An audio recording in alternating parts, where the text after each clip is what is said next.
What's going on, guys, and welcome to episode 156 of the Tasty Cast, our weekly podcast where we talk about random things in gaming.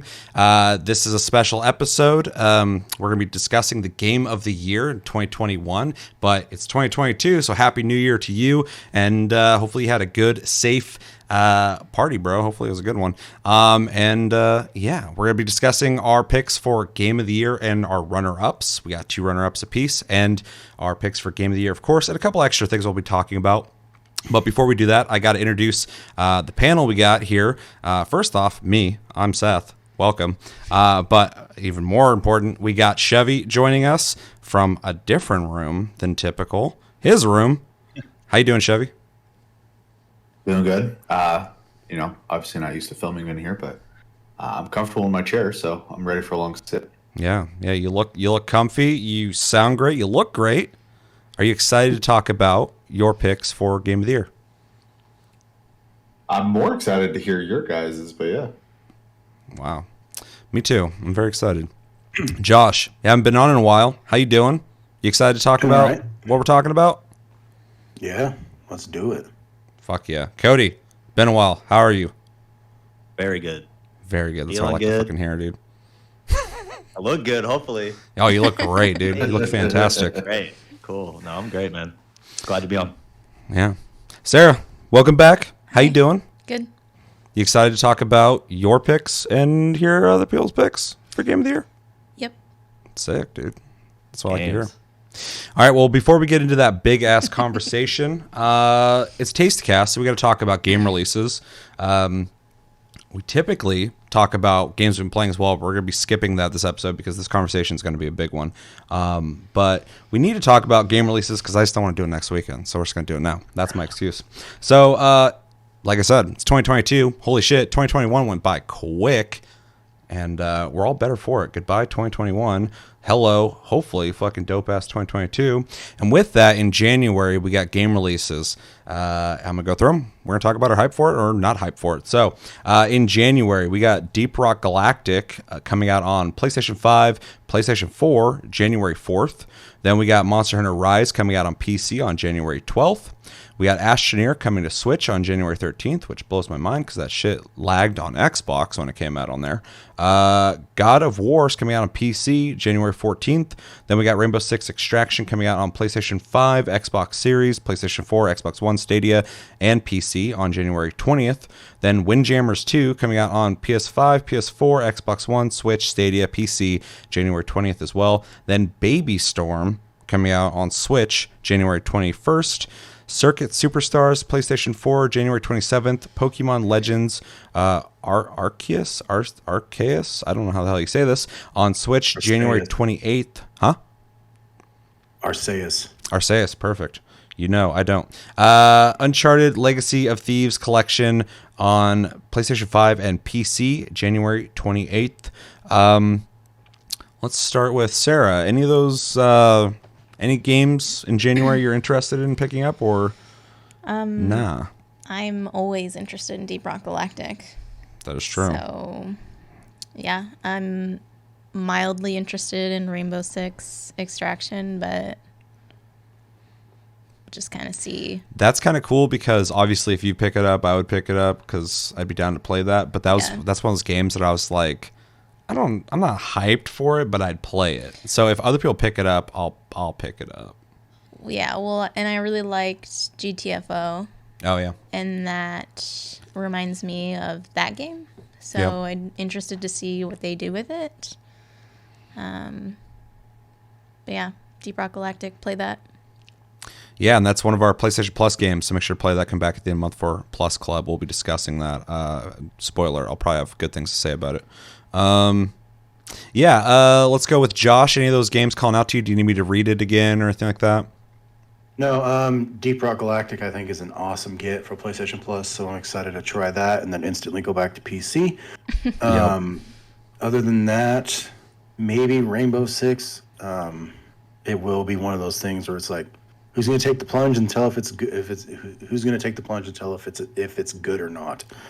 Kind of a thing. So, yeah, there's a lot of faces on the screen right now that if any of you guys pick it up, I'll pick it up. But if any of you don't pick it up, I can save my money. I don't care.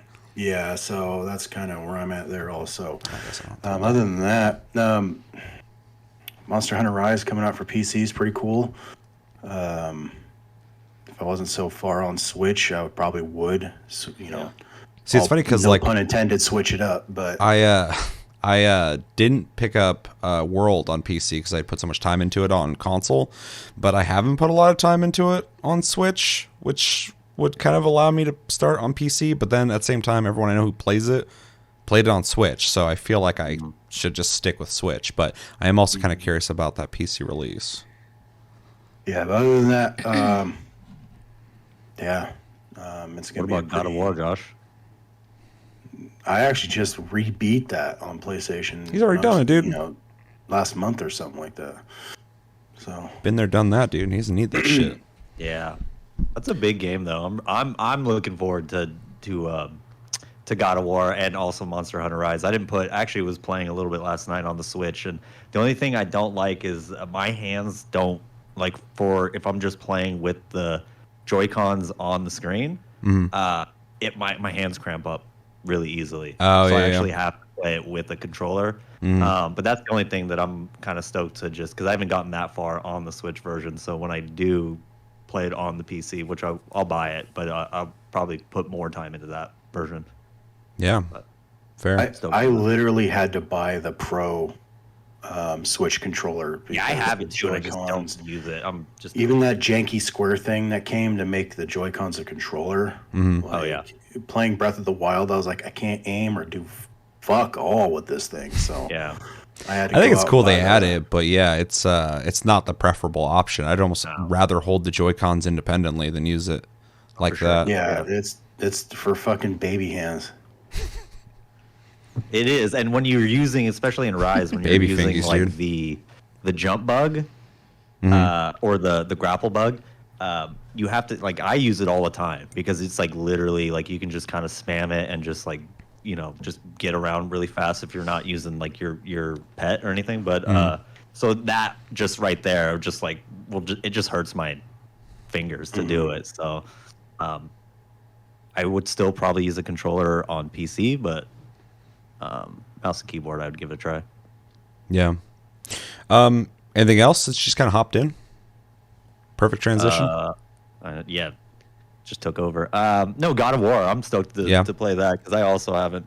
I'm pretty far on the PS4 version, but again, I've just basically just transitioned over to PC.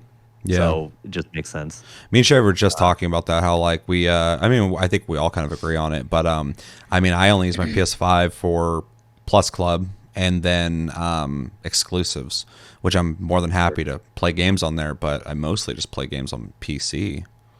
Yeah. So, but then with these kind of games, they come out on console first, and of course I want to play it right now, so I make the jump there, and then I got to decide later, do I want to buy it again or do I just not? That's how they get you. Yeah. That is how they get you. And then Red Dead Redemption 2, fucking start playing that on PC after I'd played it already on console. And now I'm just like, I pretty much play this on PC now. So it's rough. Chevy. Now the tricky version. Oh, go ahead. No. Honestly, the only game I have any interest in is Pokemon, and I don't have high expectations for it. So No? What is it? No, I don't know what the fuck that is. it's their open world Pokemon game they're making, but Oh, really? I don't know if it counts as a main gen or not. I think it's a side game. I could be wrong. I have not been keeping tabs on it. So Yeah, me neither. I remember they're making that, but I didn't know it was coming out already. yeah, I don't either because they don't talk about it. Oh. Well, maybe this list is wrong too, but yeah, I haven't heard anything about that. So They I haven't don't had think a it is wrong because I think someone in Discord had brought it up too. they haven't had a Nintendo Direct in quite some time. So maybe yeah, well, I just think had with the one. Game I don't Awards just remember. happening and showing fucking everything just in one spot, everyone's been kind of like just waiting to do another big event, I think. So, although the Nintendo Directs are always like kind of like with how State of Play is, it's just kind of a quick fucking showcase. So, yeah. So nothing else, Chevy? Nope. And I got everybody, I think. Yes. I think So I mean, I'm kind of curious about Uncharted Legacy of Thieves collection just to see what it looks like on PC. That's kind of cool. Pokemon, I'll wait to hear about, but I don't really get hyped on Pokemon anymore, sadly. I wonder what the fuck Baby Storm is. Rainbow Six Extraction, I feel like I might pick up, but again, like I said, it's dependent on if other people are going to play it. I'm not going to play it with randos. And then I feel like we're probably going to get it on PlayStation Plus at some point in the next year. Hold me to that. We'll see. And yeah, Monster Hunter Rise sounds cool on PC. I'm curious, but it's like I said, it's not viable for me to be playing it on there because everyone I would be playing with would be on Switch, so I gotta stay put. And then Deep Rock Galactic, play it, get it, buy it, get it for free on PlayStation Plus. Play it on PC, play it anywhere you can play it. Big new update. Big new update.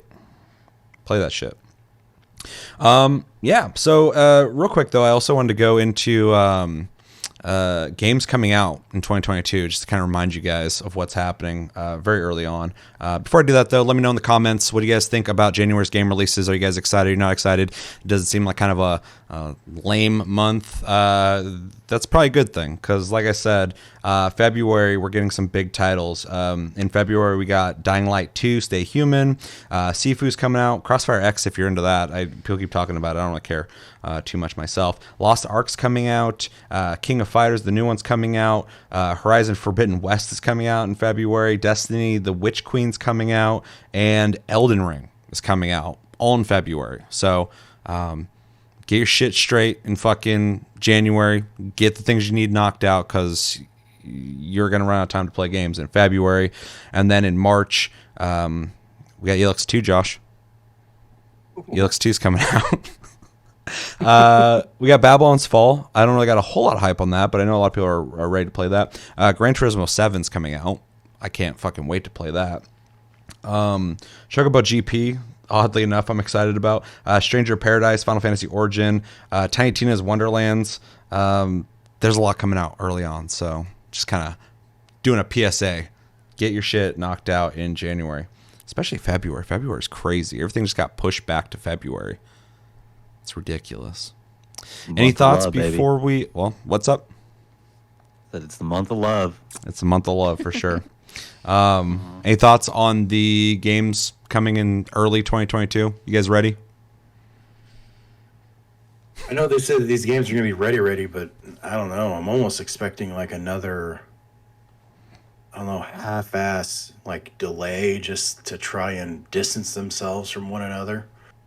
Because they're fucking massive games. Like, yeah, Elden Ring, huge.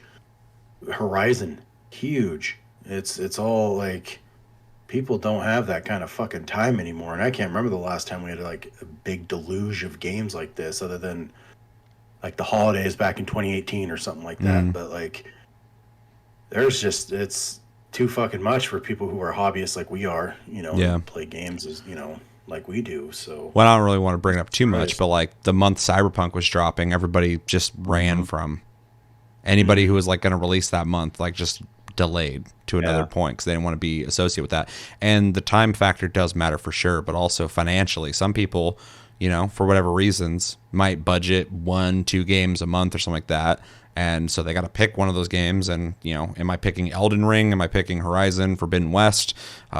Maybe you're really stoked about fucking Sifu, even though I don't think that's going to be a full price game. It gets rough. So it is a lot of games packed into one area. I don't know if I think anything's going to get delayed personally. I think it'd be smart if somebody did it, but just because we're so late in the game. But Dying Light 2, I'd be very surprised to see them delay because they've already done it. Yeah. And Exactly, yeah. I feel like Horizon and Elden Ring are definitely not going to delay because they got nothing to worry about. They're going to sell fucking easily. Especially Horizon. Yep. Yeah. I think that game is pretty much done at this point. Oh, for sure. But even Elden Ring, if it got delayed, I don't think it would affect anything. But I don't think they need to because it's going to sell. I think it's going to be From Software's biggest selling game. Oh, I'm sure. The hype behind Yeah, it it's is just- ridiculous. I don't want a Titanfall 2, you know, I don't want anything to get Titanfall 2'd. You know, like, am I going to buy Battlefield and Call of Duty, or will I buy Titanfall and, like you said, Yep. I mean, it's just, God damn, there's a lot going on there. Or just time wise, like I don't have fucking time to play this game, so I'm not gonna pick it up right now. Yeah. Kind of a thing. Yeah, when you said Titanfall 2, I wanted to be so badly be like, yeah, dude, for sure. But I was like, what does that mean? And then when you said, I was like, oh yeah, I got fucked because it came out with like, bigger games that were gonna take, the attention from it. It got bookended with Battlefield 1 and Yep. the COD from that year. Yeah, horrible timing, especially when you're trying to launch a new IP to IPs next to IPs that are not new IP, but it wasn't as established as Battlefield and Call of Duty. So it's a horrible time to drop it when you're trying to.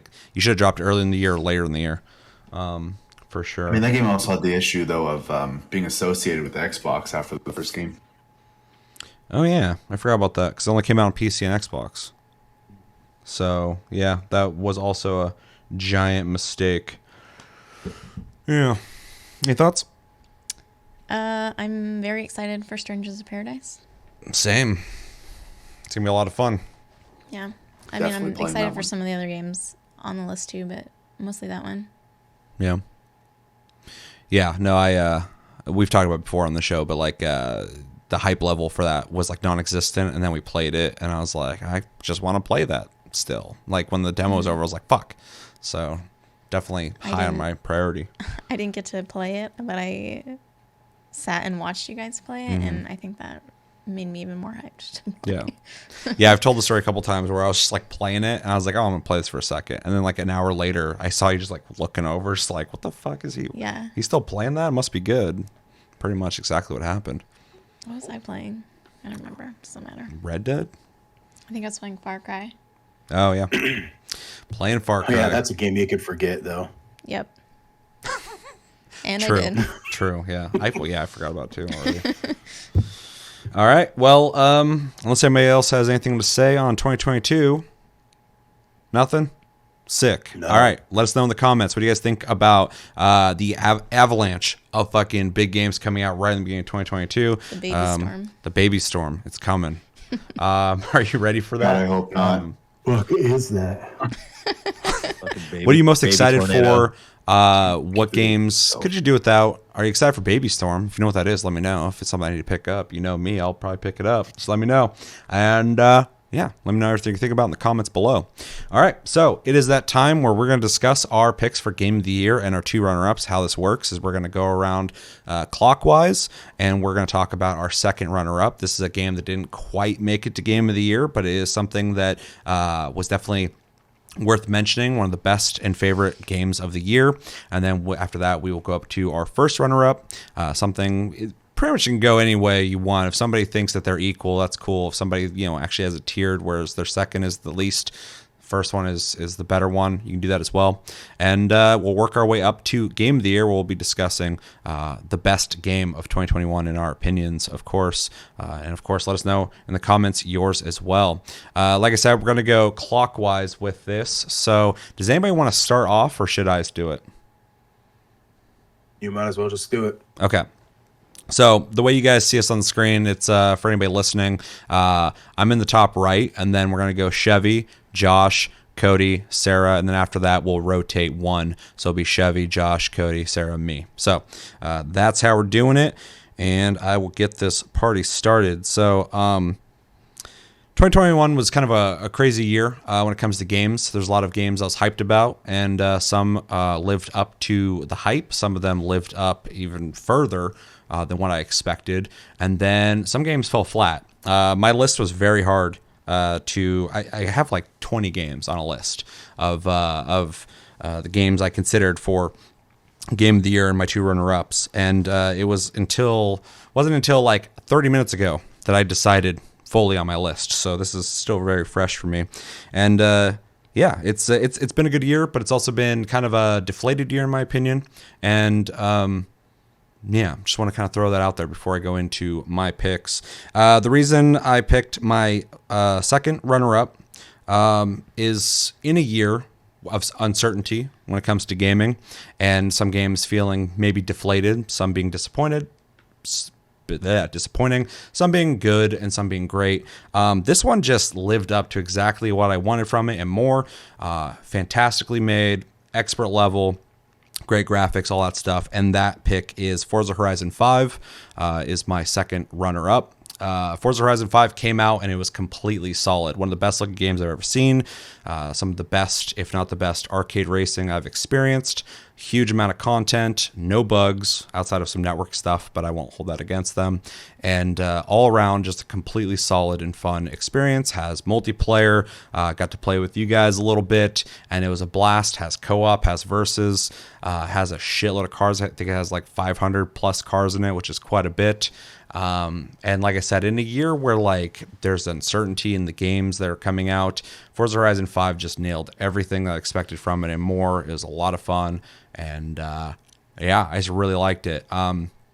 It's very hard to pick this one, but when I was looking through my list, I was like, that one's good in these ways, but they also had this that was kind of negative. Forza Horizon 5 has none of that. It's just fucking awesome. So if you're into arcade racing, it's an easy recommendation from me, and I really enjoyed playing it, put a lot of time into it, and it was a great game in 2021. One of the best games in 2021, easily, in my opinion.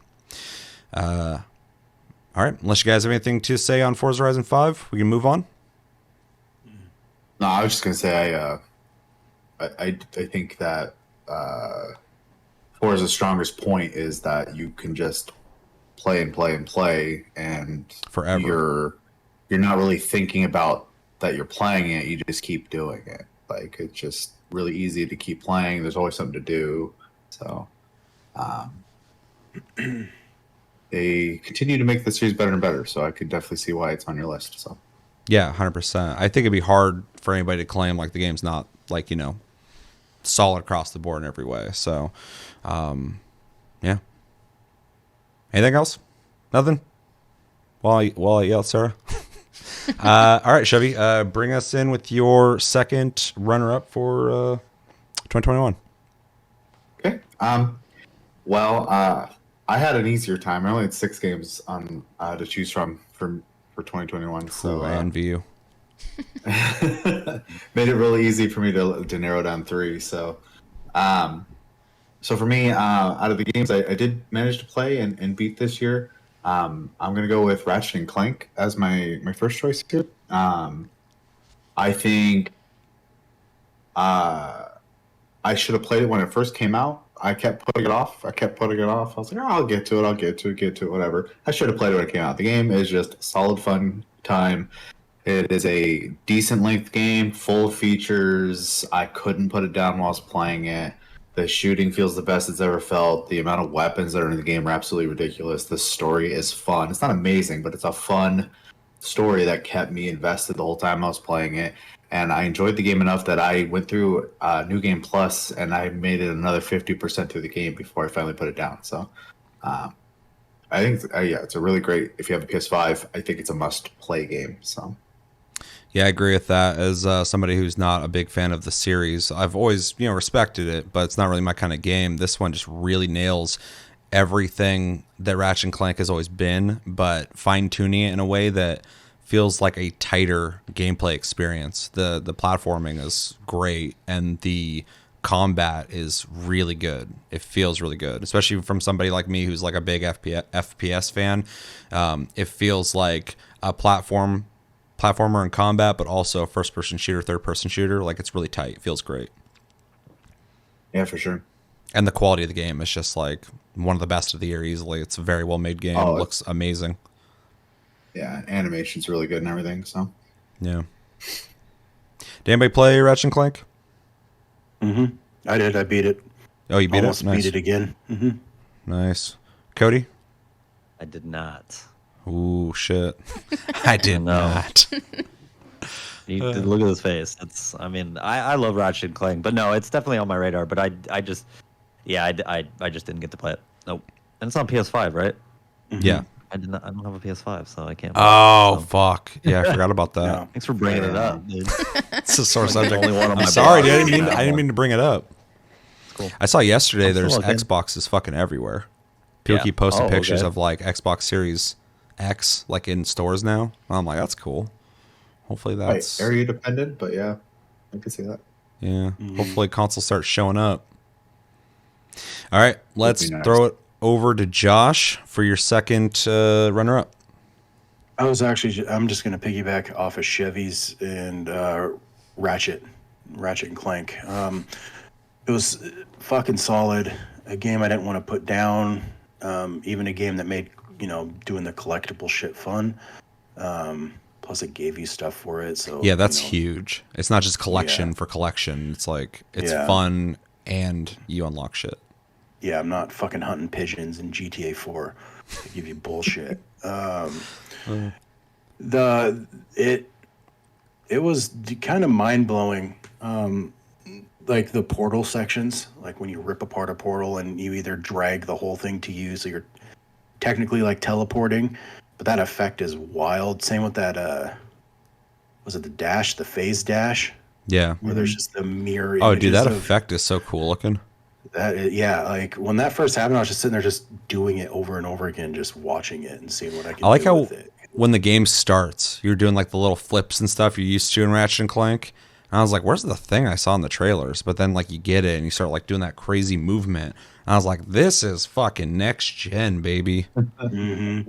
The like when you get close to those random pocket dimensions, and like it's very 2D, but there's like a 3D. I don't know. Goddamn, it looks crispy. It plays really well, and like Chevy said, the story was fun. It wasn't too insane. I mean, it was kind of insane, but it wasn't too like, it wasn't too, it felt at home in the Ratchet universe. The characters were fun. I like how they, the universes have their own mirror versions of each other. And I thought the weapons were really cool, because the Ratchet games, all the weapons are really neat. And they're almost characters themselves, depending, definitely. Because you just kind of you find something you like, or combos you like, or something like that. I really don't really have any big complaints about the game. So remember the chicken launcher from the commercials from like the old games? It's like it's still just implanted in my head. It's just like that's just the character. Yeah. I mean, that's the thing they've always been really known for, even in the Resistance games, like just like random crazy ideas for guns. Yeah. So it's rough to see Insomniac go like twice in a row with Miles Morales and fucking Ratchet. So that is wild, for a bit, but next time they make something, I'll be first in line to get it. It's funny. Definitely make it hard to ignore them. Oh yeah, for sure. It's funny with Insomniac. I've always like appreciated what they do, but their games just never resonated with me. And now like all their games do. So I'm just like, they've always had the talent. It's like Sucker Punch when they're making Infamous. It was Infamous, right? And then I always get that confused with that game with the guy with the hood. Prototype? Prototype. Yeah, Prototype. Yeah, I always get those games fucking confused. But I always saw like the potential they had back then. But then they made fucking Ghost of Tsushima, and I'm like, okay, this is what they should have been making for sure. Same thing with Insomniac. Like, it's just cool that Ratchet and Clank has been made into a way that now I can not just appreciate it, but play it and enjoy it. So they're just like a real fucking, like a very talented developer at this point with everything they make. Like, it's just knocking out of the fucking park left and right. Yeah. Anything else, Josh? Nope. All right, Cody, what's your second pick for game of the year or runner-up? Okay, and this is my game of the year. It came out in April. Just going off of pure, just gameplay and hilarity. Chivalry 2. Oh shit! Yeah, I played that. And that game is hilarious because it's like the one game where you literally, it's just like, I feel like every lobby you go into, like nobody gives a shit on what you say, like the shit talking, like on mics and like in the chat room, like no, you could say whatever you want. It's like the last place for like legit free speech. So like people just say the craziest shit, and you're like, I don't know like, what the hell? As you're just beating people's heads in, and all like the sound to the game, like everything, like beating, like smashing someone's head in, just sounds so real. Oh yeah, and it's just like one of those games that you're like, I just want to just come home and just swing a giant axe around and just cut people's heads off. Let me just have that. That's this game. Chivalry 2. I don't know what it is about medieval combat games, because even Mordau, the chat is fucking out of control.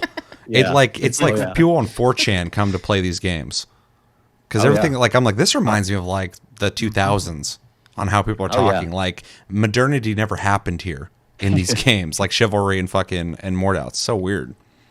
Oh yeah. No, it's Modern Warfare 2 lobbies fucking all over the place. Oh, it really is. Yeah. Yeah. Gotta get their anger out. That's just it. Those are the That's games just that it. fucking do it, I guess. Yeah.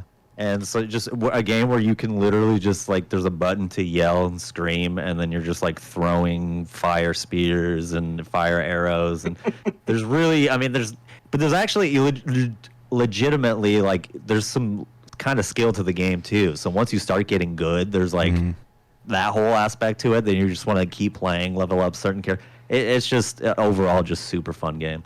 Yeah, that's actually, I'll just throw it out there. That's probably one of my bigger regrets of 2021 is I didn't put as much time into Chivalry 2 as I would have liked to. I bought it, played it, and it was fun, and then I just didn't play it.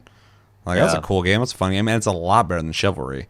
Chivalry had a cool idea, but it was kind of simple. And then Mordau came out, and it felt like a more robust game where everyone just walked around going, hello, hello, hello. That's the whole game. Everybody just says hello. Dude with the guitar, the bard, he's just like... I got my fucking ass beat by that bard more times than fucking... Because that loot swings real fucking quick, man. Dude, whoever's playing that guy is either very skilled or an idiot. So you got to kind of roll the dice when you run into one of those guys.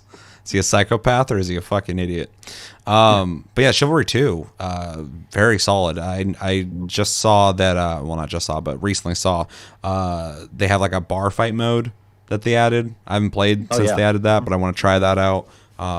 Definitely need to return to it. So if you're ever playing it, let me know. Absolutely. It's on Epic, and that's kind of the only knock is I can't really play it on Steam. But with all that kind of stuff, it's really not that big of a deal. But I buy games on Epic if I have to, but I don't want to, but I'm not opposed to buying them there. Yeah, that's kind of why I stopped playing Godfall and I stopped playing Chivalry 2 because when my hard drive shit itself, and I reinstalled everything, I completely forgot about Epic, and those games are just there. And then when that contract ends next year, they're like, these games are coming to Steam. I'm like, who gives a shit? Those games are coming to Steam. Well, I guess luckily with Godfall, we're all playing on console now, so you don't have to worry about it. Yeah, we are. Not cool. Yeah, we are. All right, well, Chivalry 2 is definitely a pick I didn't expect to hear, but it's cool to hear that. So, yeah, for sure. Is there anything else you want to say about it? Anybody have anything to add to Chivalry 2? I've never played it, so I wish I played it more. It's fun. Swing swords. Because I feel like I felt that way about Mordau too. Like I wished that I'd played it when it came out more. And then I kind of did the same thing with Chivalry 2, so it's a little bit disappointing. But those games are so like, I'll play that for a little bit and just kind of hop in. It's not like a game like you're like thinking about like I gotta get back and play some fucking Chivalry 2 or some Mordau. Exactly. Yeah, gotta be in a certain mood. Yeah, or some friends are hopping on, just gonna have some fun or whatever. So it's not like something it's easy to forget about those games. That's the thing. Like I think games like that would have been really fun if we all played them together. For sure. I agree. I forgot you even picked them up. I remember you picked up Mordau. Yeah. Half the team is us. What'd you say, Josh? I said just half the team is us. Yeah, dude. We just all fucking fuck them up. on. We're all highly skilled professional players here. Why wouldn't we do that? No way, dude. Those highest skilled guys, like, they swing the camera at the right fucking time to make sure that their weapon hits for, they know all the tricks. That game is wild. Yeah, but nothing is more satisfying when you go with like an overhand chop and you're like, he's not blocking that. Rack, and then it's just their head's just gone, and you're like, fuck yes. It's funny because in like a FPS, like you shoot somebody, and maybe for a split second, you're like, oh fuck, I got a headshot, dope, and then you just keep running. But in games like Mordau and fucking Chivalry 2, every single kill just feels like you conquered them. Like you just Yeah. destroyed them. A spear and just throw it at someone and just like they stick to the wall. You're like, that was amazing. You're like, Yeah. you want to. Those are those types of games that you want to just constantly record all gameplay. Oh, yeah. Because of like random crazy shit happens all the time. Yeah, I've been launched by like the fucking ballistas and like all sorts of shit. Also, I'm just back in my spawn, just free Jesus against the fucking wall, and just as a to make my team know that this is gonna happen to him, kind of shit. Yeah. Yeah, chivalry is such like a weird like what Sarah was saying is it's kind of forgettable, but at the same time, when you're playing it, all your moments are not forgettable. Mm-hmm. Yeah. So it's a weird kind of topsy-turvy thing you get with that game. Yeah, those games, any game like that, so like 3 of them. Well, I guess, oh God, Blade. Mountain Blade. Yeah, Mountain Blade, thank you. Jesus Christ, I can't believe I forgot that. All those kind of games, but specifically Mordau and Chivalry, I'm like cracking up the entire time I'm playing. Whether I'm killing people and laughing about it, or I got killed in a really stupid way by a half-naked baby man who came at me and just and fucking my head was lobbing off. In my head. And I'm just like, Jesus Christ, this is so stupid. Yeah, like just instant spawn. He's just fucking just slapping you around in a diaper. You're like, what the fuck, dude? and it's like you can't experience this anywhere else. So it's like perfect. Prestige 10 times. I think that's why it attracts like troll type people, because you can't take the game too serious unless you're all mixed or something. No. Yeah, no shit. For honor. You walk in there just being the god of the battlefield, and everybody else is just going, hello, half naked, jerking off fucking swords and shit, doing weird stuff. That's that. All right, well, let's move on to Sarah. Sarah, what is your second runner-up for 2021? My second runner-up is actually Ratchet and Clank. Oh, nice. Also, I was trying not to say too much when they were talking about theirs, but yeah, I was trying to avoid like going like, how much do you like this game, guys? Let me know. But I mean, agree with everything that they said about Ratchet and Clank, but to add to it a little bit, I think, in addition to having a huge variety of guns that all do really weird things, everything felt really balanced. Like, it didn't matter what gun I chose, I could still get the job done. Mm-hmm. Which feels good. It is to balanced be able well like that. Use like the gimmicky gun and still like be able to kill stuff. I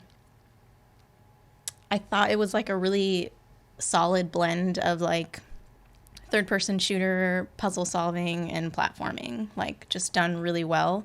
Thought the pacing was really good. I really appreciated what felt like really well thought out game design.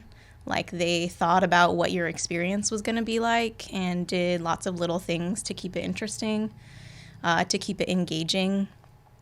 And I found myself just trying to collect everything without even thinking about it. Like, I just wanted to keep playing it. One thing you brought up to me one time when we were talking about it that I thought was really good. It's pretty straightforward, but it made me think about how true it is pacing in the game is very, very good. Mm-hmm. You're never bored.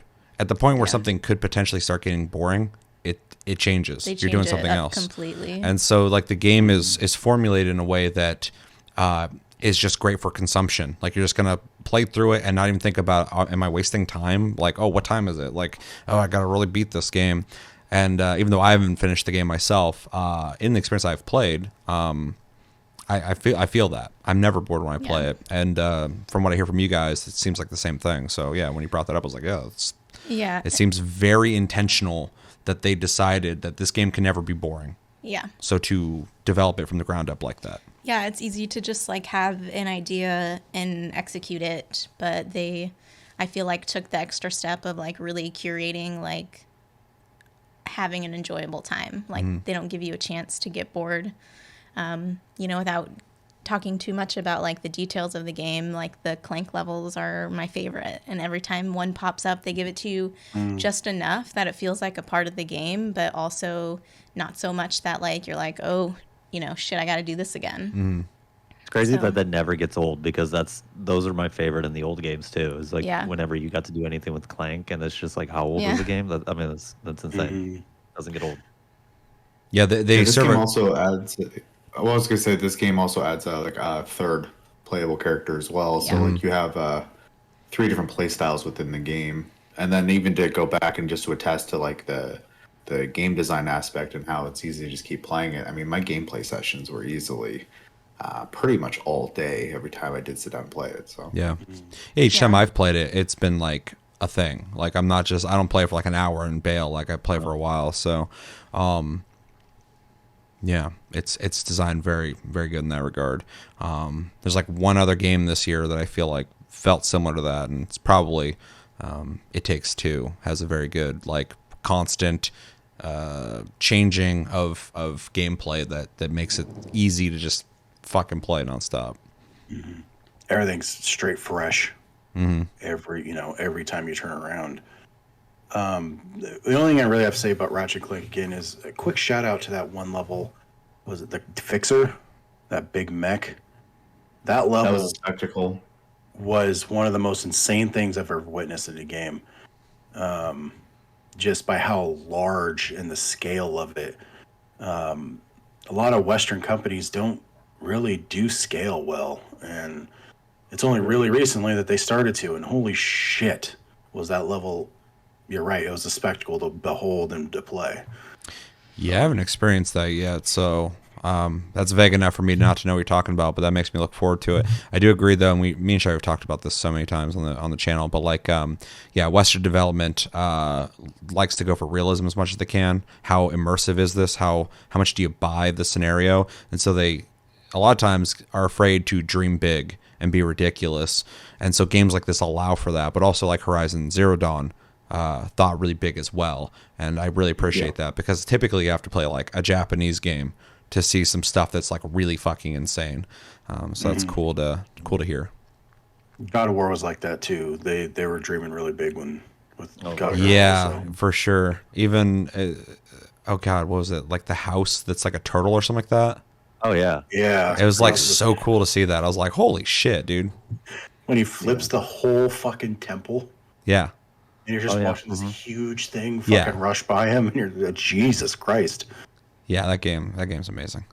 You have more to say? No? Nope. Solid game? Solid ass game. game. That's 3 people that picked that for their second runner up. The only thing not solid about that game is that fucking ice gun. I hate that gun. I don't know if I have There's it. always one. There's always one. I don't I think there's don't know any if gun I I've used hate. it. There's definitely ones I prefer. Yeah. Like the older games, there's always like a blaster or something like that. That was kind of just like a throwaway, but Well, even They like gotta the give you fucking- something. Yeah. yeah. Well, even even the beginning blaster I was using all the way to the end game.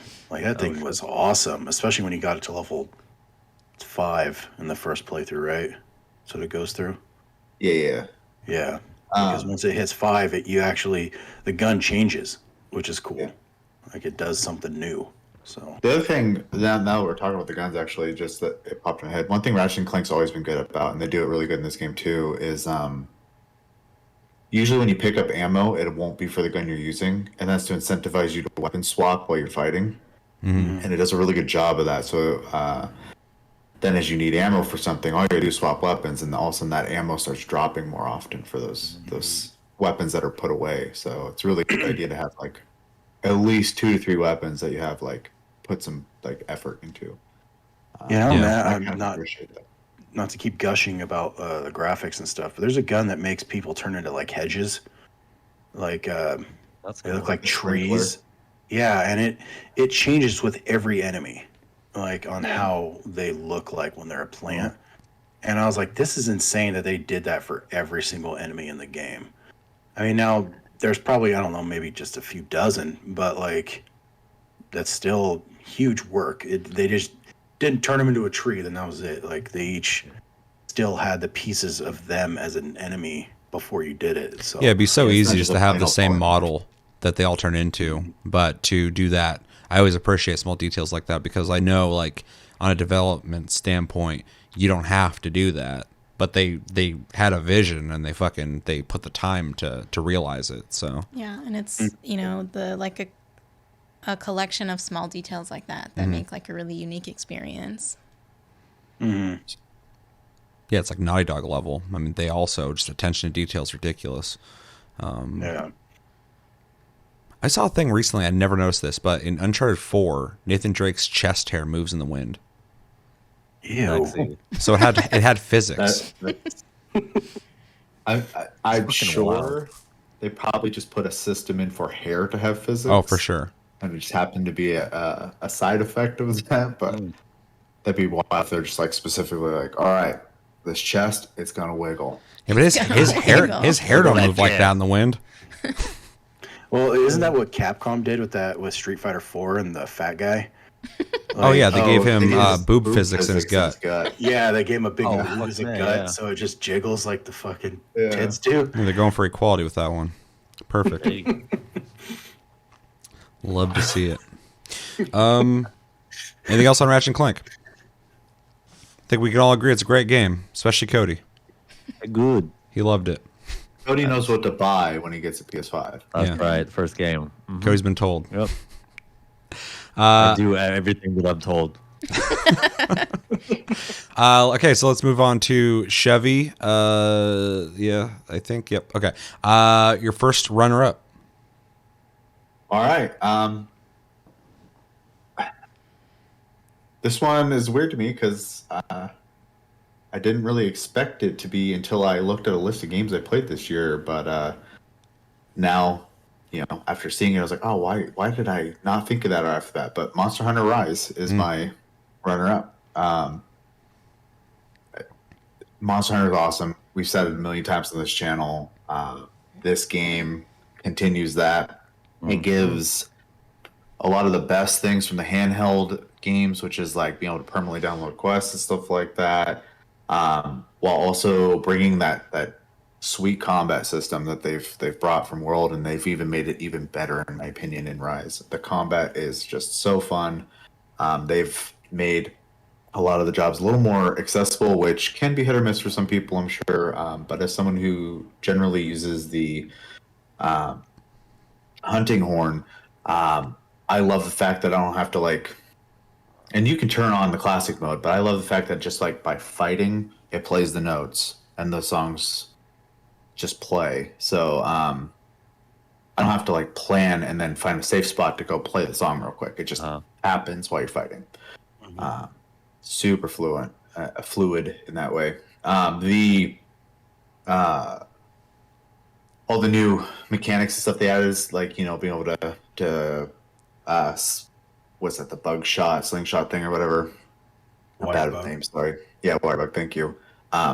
Watching footage of that early on, I thought there was going to be really gimmicky feeling, and it feels great when you play. So Yeah, I thought the same thing. But they nailed it for sure. Yeah.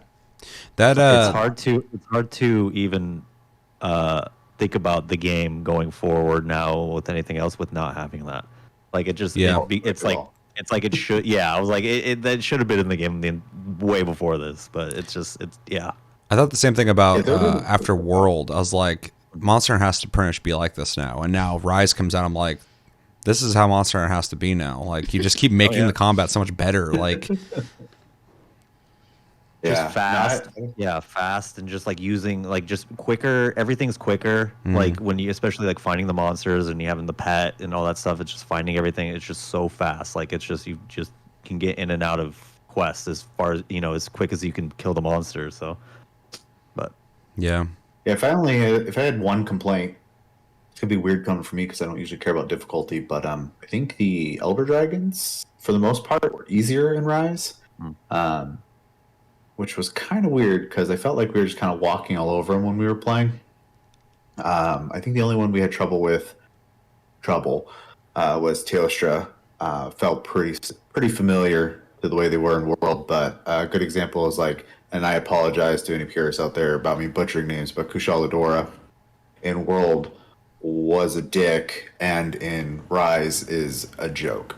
So Yeah, he pissed me off in World. World, I have a sneaking suspicion though that fucking dragon. Oh, dude, for sure.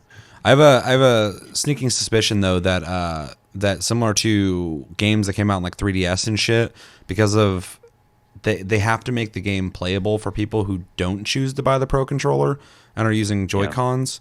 and maybe some people are playing it, in a mobile way. Some people are playing on their TVs that they have to make the difficulty work for all those things, and so that's probably why they're not as aggressive and crazy as World, where people are probably playing all in the same fucking controller, so you can make the difficulty work for that.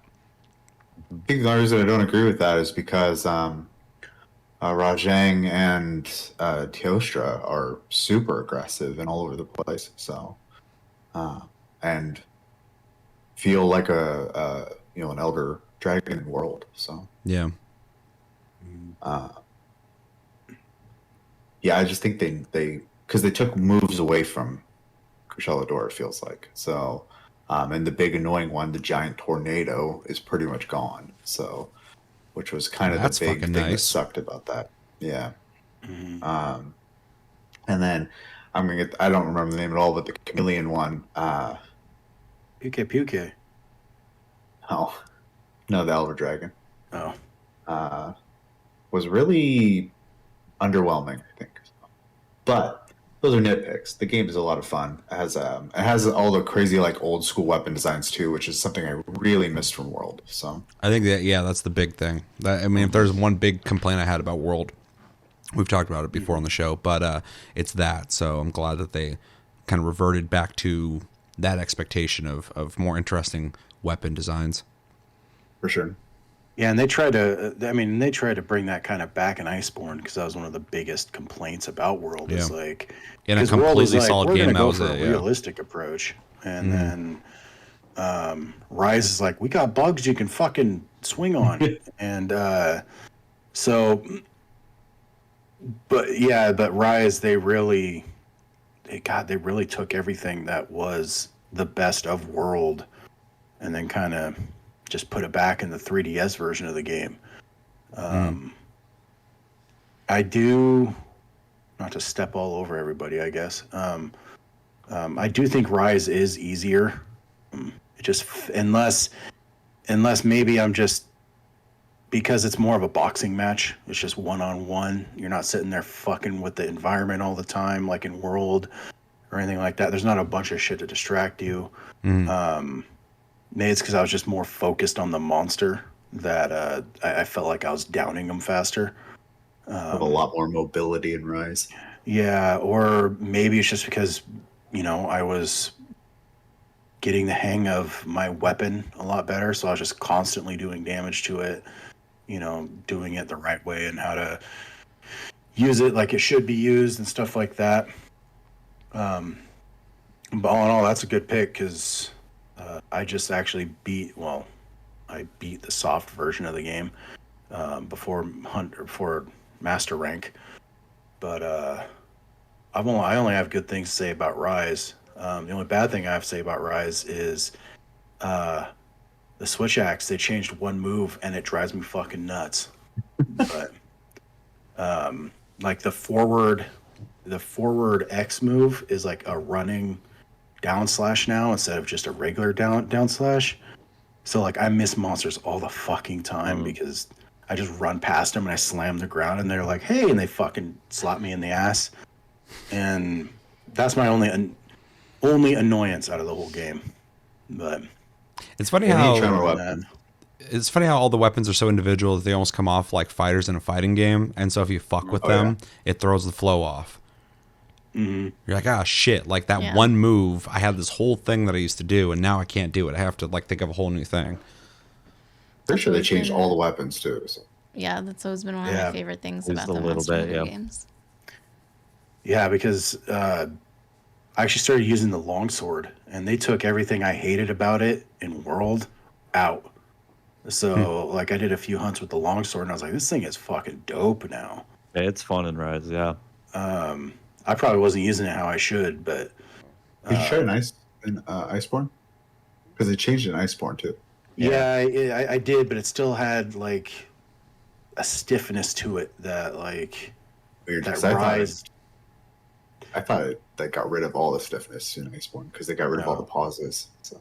Yeah, because in Rise, it just feels like it's just like, oh, I'm building up this meter. That's how I do more damage, and then that's like it. That's the weapon, and you're like, this is awesome.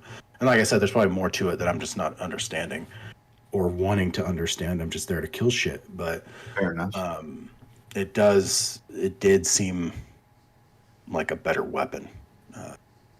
All the weapons seemed a little more graspable than in Monster Hunter. I don't know if that's even a word. It's like I got to focus. You look like you look scary, man. I'm talking to a demon. I feel like the changes they made in Rise just made the game easier to pick up, but also there's still the depth of combat, so you can get pretty crazy with it too. So I just think a lot of the inconveniences that the weapons had in World were kind of taken away. I'm played with every weapon though, so I don't want to speak too broadly, but at least from what I've tried, I think everything feels different, but in a good way. So, and the cats are palicos, dogs are Palamutes. palamutes. The addition of the palamute I thought was really cool. Yeah. Being able to ride them was like You can pretty like sharpen fucking your sweet. sword on them and do all that's Yeah, like Yeah, you do a That's bunch of so shit on them. That's dude. surprising to me. Yeah, I'm really glad between like after World, they were like, all right, the sharpening stone is just something you have on you, because like in the older games, it was like it was inventory item you had to bring and you could run out.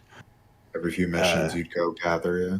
Yeah, one of my worst experiences with Monster Hunters, I was playing with Seth. We were fighting a Baroth. It was like my first time playing the game, or one of the first times playing the game, and I ran out of sharpening stone, so I was just bouncing off his tail the whole time, and like I was just started running around, and finally Seth brought it down, and I was like, Jesus, that fucking sucked.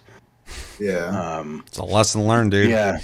Yeah, the streamlining is something that Monster Hunter definitely needed. I know some purists are fucking pissed off about it, but For sure.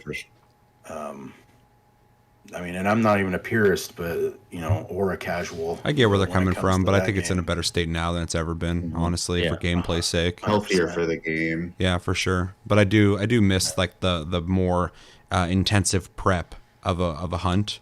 But if I had to pick one or the other, I'd probably pick the newer version just because it's a more fun experience gameplay wise. But trying to get back on track. Yeah. Monster Hunter Rise is probably also on my list of biggest not disappointments at all. Not at all. Regrets. Game, I didn't play it as much as I would have liked to, which really sucks. It is one of the games on my list where I'm just like, that's a game I wish I put more time into with the amount of games that came out this year. But I did play it, and what I did play, I really did enjoy. It is a solid game. It's very impressive that that's happening on the Switch, the way that game plays. I mean, in some ways you can tell it's obviously on the Switch, but when it comes down to gameplay and what the fights feel like, they did a really good job with it. But I do wish I put more time into it, so I could have maybe humored it more for consideration on my list, which is a little revealing, but I don't think I should humor it if I haven't played it enough. So, yeah. Anything else you want to say, Chevy, on Monster Hunter Rise? No, we already kind of rambled a bit. Yeah. I want to let it go because we're talking about the games, but at the same time, I want to find out that Josh's first runner-up is also Monster Hunter Rise, and then Cody's is also Monster Hunter Rise, and Sarah's is also. So we just keep talking about it clock, baby. for infinity. With that, Josh, you want to bring in your first runner-up? Yeah, it's Skyrim. No, I hate it. I said that. My first runner-up was Skyrim. Nier Replicant. Oh yeah.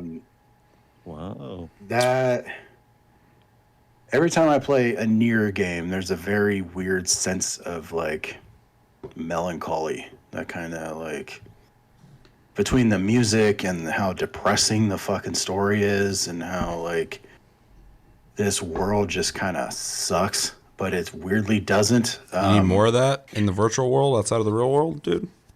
Is like Stack it it up. is such a unique experience to Nier. Very few games you get like, like Dark Souls. You look at the world, you're like, this world sucks to live in, blah blah blah. But like, Nier just has a whole different feeling when it comes to the world like sucking, and people are surviving in it. I thought the upgraded gameplay was amazing. Brought it more in line with Nier Automata. Automata, however the hell you want to pronounce that.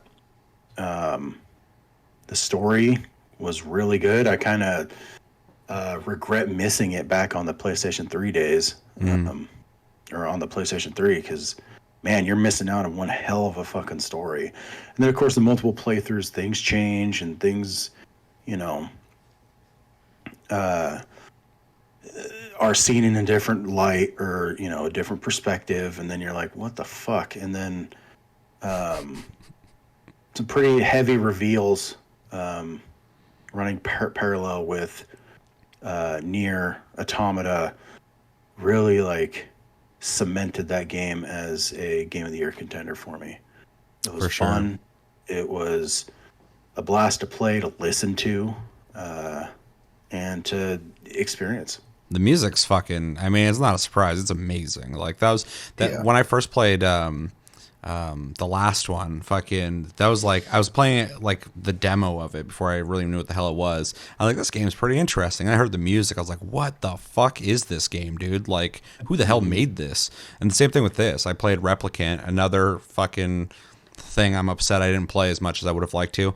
I was playing it, I was like, dude, this is awesome. And the music is just like stellar. Everything about it's great. The experience is just something that is purely Near. Like there is no other Near game. There's games that are similar in some ways, but Near has all these different ideas of gameplay and storytelling and music and layering of music, all this crazy stuff they do that creates this like experience that's just like, you can only get it there. And if you don't know, you should check it out. Any of the Nears. And then you'll instantly find out you're in love with Near or you're a psychopath. Okabe's music is fantastic. So, yeah, for sure. That unfortunately made my list of regrets because I did not get to it this year. Yeah, everything you guys are saying are my regrets.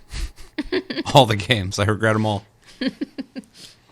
But yeah, even just from my experience near Automata and what I've seen of Replicant, I imagine I'm gonna love it. I already have the soundtrack on my phone already, so like I listen to it all the time. I think they do a good job of even conveying the emotion of the game in that soundtrack. Because even listening to it, like it's beautiful, but it's also like depressing. Yeah, there's a lot of moments in that game where I was like, Jesus Christ, like I don't. Very emotional in some places for sure. You know, a lot like how Automata was, and it's like its second and third playthroughs. You're just like, what the fuck, you know, especially with like some reveals and all that jazz. So that's why it's runner up to Game of the Year for me. Almost Game of the Year, but not quite. Can't wait to find out what your Game of the Year is. Moving on to Cody, what is your first runner-up? Okay, my first runner-up is Metroid Dread. Oh shit, we got a Metroid Dread in here. Yeah. Still have it. I'm really close to beating it, but you know how those games are, where you can just there's so much to do, and just like every Dark Souls game, it's like I don't really necessarily. I like to get right up into the end and kind of get everything I can before I beat the game, but. It's amazing. The music's good. Like and I'm not really a huge Metroid fan. I guess my 10-year-old Vincent, he's the one that's like the resident Metroid fan. But he tells me all about, like, if I ever have it's basically a game that we go back and forth and play. That's cool. But it's just super fun. There's like counter mechanics to it. There's like these interceptors that kind of like are like kind of mini bosses in certain rooms. The boss, it's a hard game. I mean, the boss battles are super hard. Yeah, but that's why it's my Game of the Year or runner-up Game of the Year. That's cool. I wasn't expecting somebody to to really bring. Well, both of your games have surprised me, but I wasn't expecting anyone to bring up Metroid Dread. I heard it was really good. I never played it. So. That's all I've heard. It's really really good. Yeah. Yeah, I wasn't sure if it's just like people who wanted a Metroid game excited that they finally got one, which is definitely worth celebrating, or if it's actually like legit really good. So it's really cool to hear you saying that.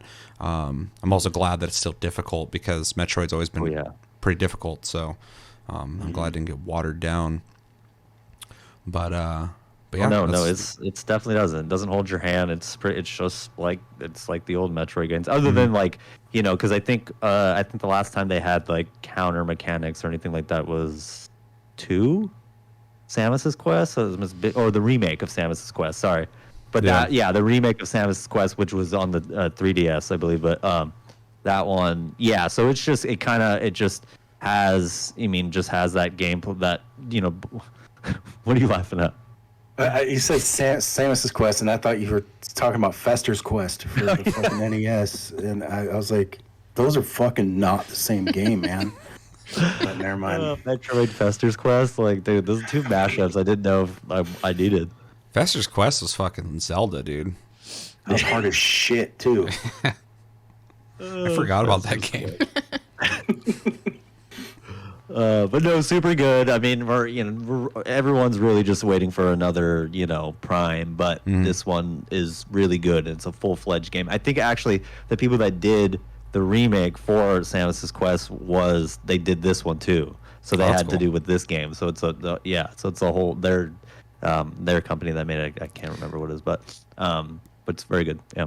I thought it was interesting that everybody's waiting for Metroid Prime, just waiting for that, and then they offered up a more traditional Metroid, and everybody was like, "I'll take that," because they weren't. Yep. It wasn't in their mind that they were going to get a game like that. They're just waiting for Prime, and then it came out, and I'm glad to hear. Really, anybody who played it loved it, so it's very cool. Yeah, I almost feel like people, because usually when games like make decisions to change the formula, they don't usually backtrack, and so I'm sure a lot of people are just expecting that to be how Metroid is now. And then they did make an old school one, and it's not like a remake; it's literally like a game. So, I mean, good on them for doing that. And like I said earlier, I've heard nothing but good things. So, did anybody else play it? Nobody? Just Cody? No. Dang, that's it, dude. Not a big Metroid fan. So we're just existing in a different world than Cody, because we all played Ratchet, and he's playing Metroid, and.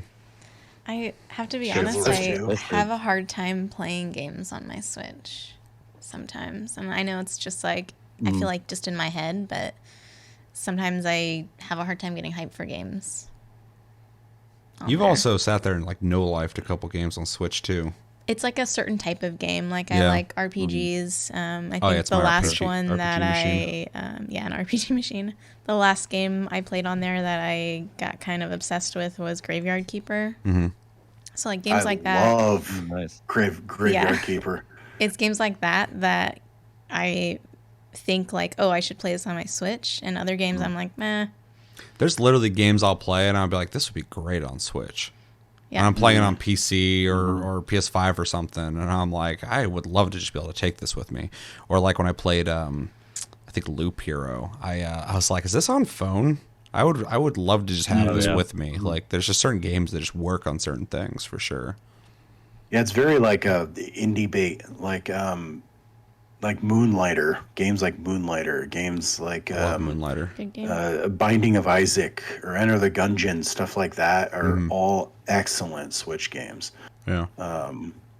Actually, I don't know if Enter the Gungeon is on Switch, but if it is, or if it's not, it should be. Because games like that, I really think lend to the Switch really well. It's just the RPG and Devolver fucking console. Yeah. 100%.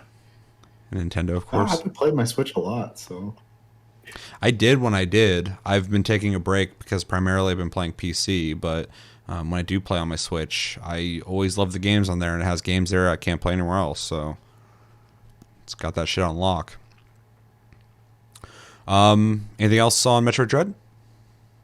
No, yes, kind of. It's one of those games that is a like console seller. You know what I mean? Yeah. It's like Oh, yeah. it's one of those ones if you're like, well, I don't know what to play, and it's like that's that game isn't a game that's never going to drop in price. It's always going to be around 60. So I mean, it's just gonna be one of just pick that one up and you'll have fun with it. So, I mean, you're not wrong there. The Mario game is like just now not $50. So yeah, Nintendo That's knows that their Nintendo. games are gonna sell, and so they're like, we're not lowering that. Yeah. You're gonna buy it anyway. You want it, don't you? Just get it. You don't need a sale. Just buy it. You want it. All right. Well, that's a good pick. So far, fucking Cody's curveballs. Very, very interesting. bringing a flavor that we don't have. So Yeah, for sure. Yeah, spice. Bring that spice. The Bring Cody that spice. Cody spice, dude. All right, Sarah. What is your first runner-up? World War Z Aftermath Hell yeah. Yeah, baby.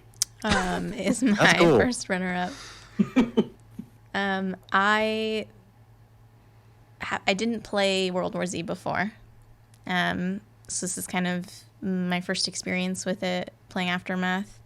But I love the co-op. Like I love the difficulty scaling. I love that I just want to keep playing it, even like when you and I were playing with Josh and we did that same level like 20 times in a row and just like kept dying at the same time. Josh's fault. 100%. But it doesn't matter though, because that's my point, is like I still wanted to keep playing. Like I would have kept doing that because I was still having so much fun playing it.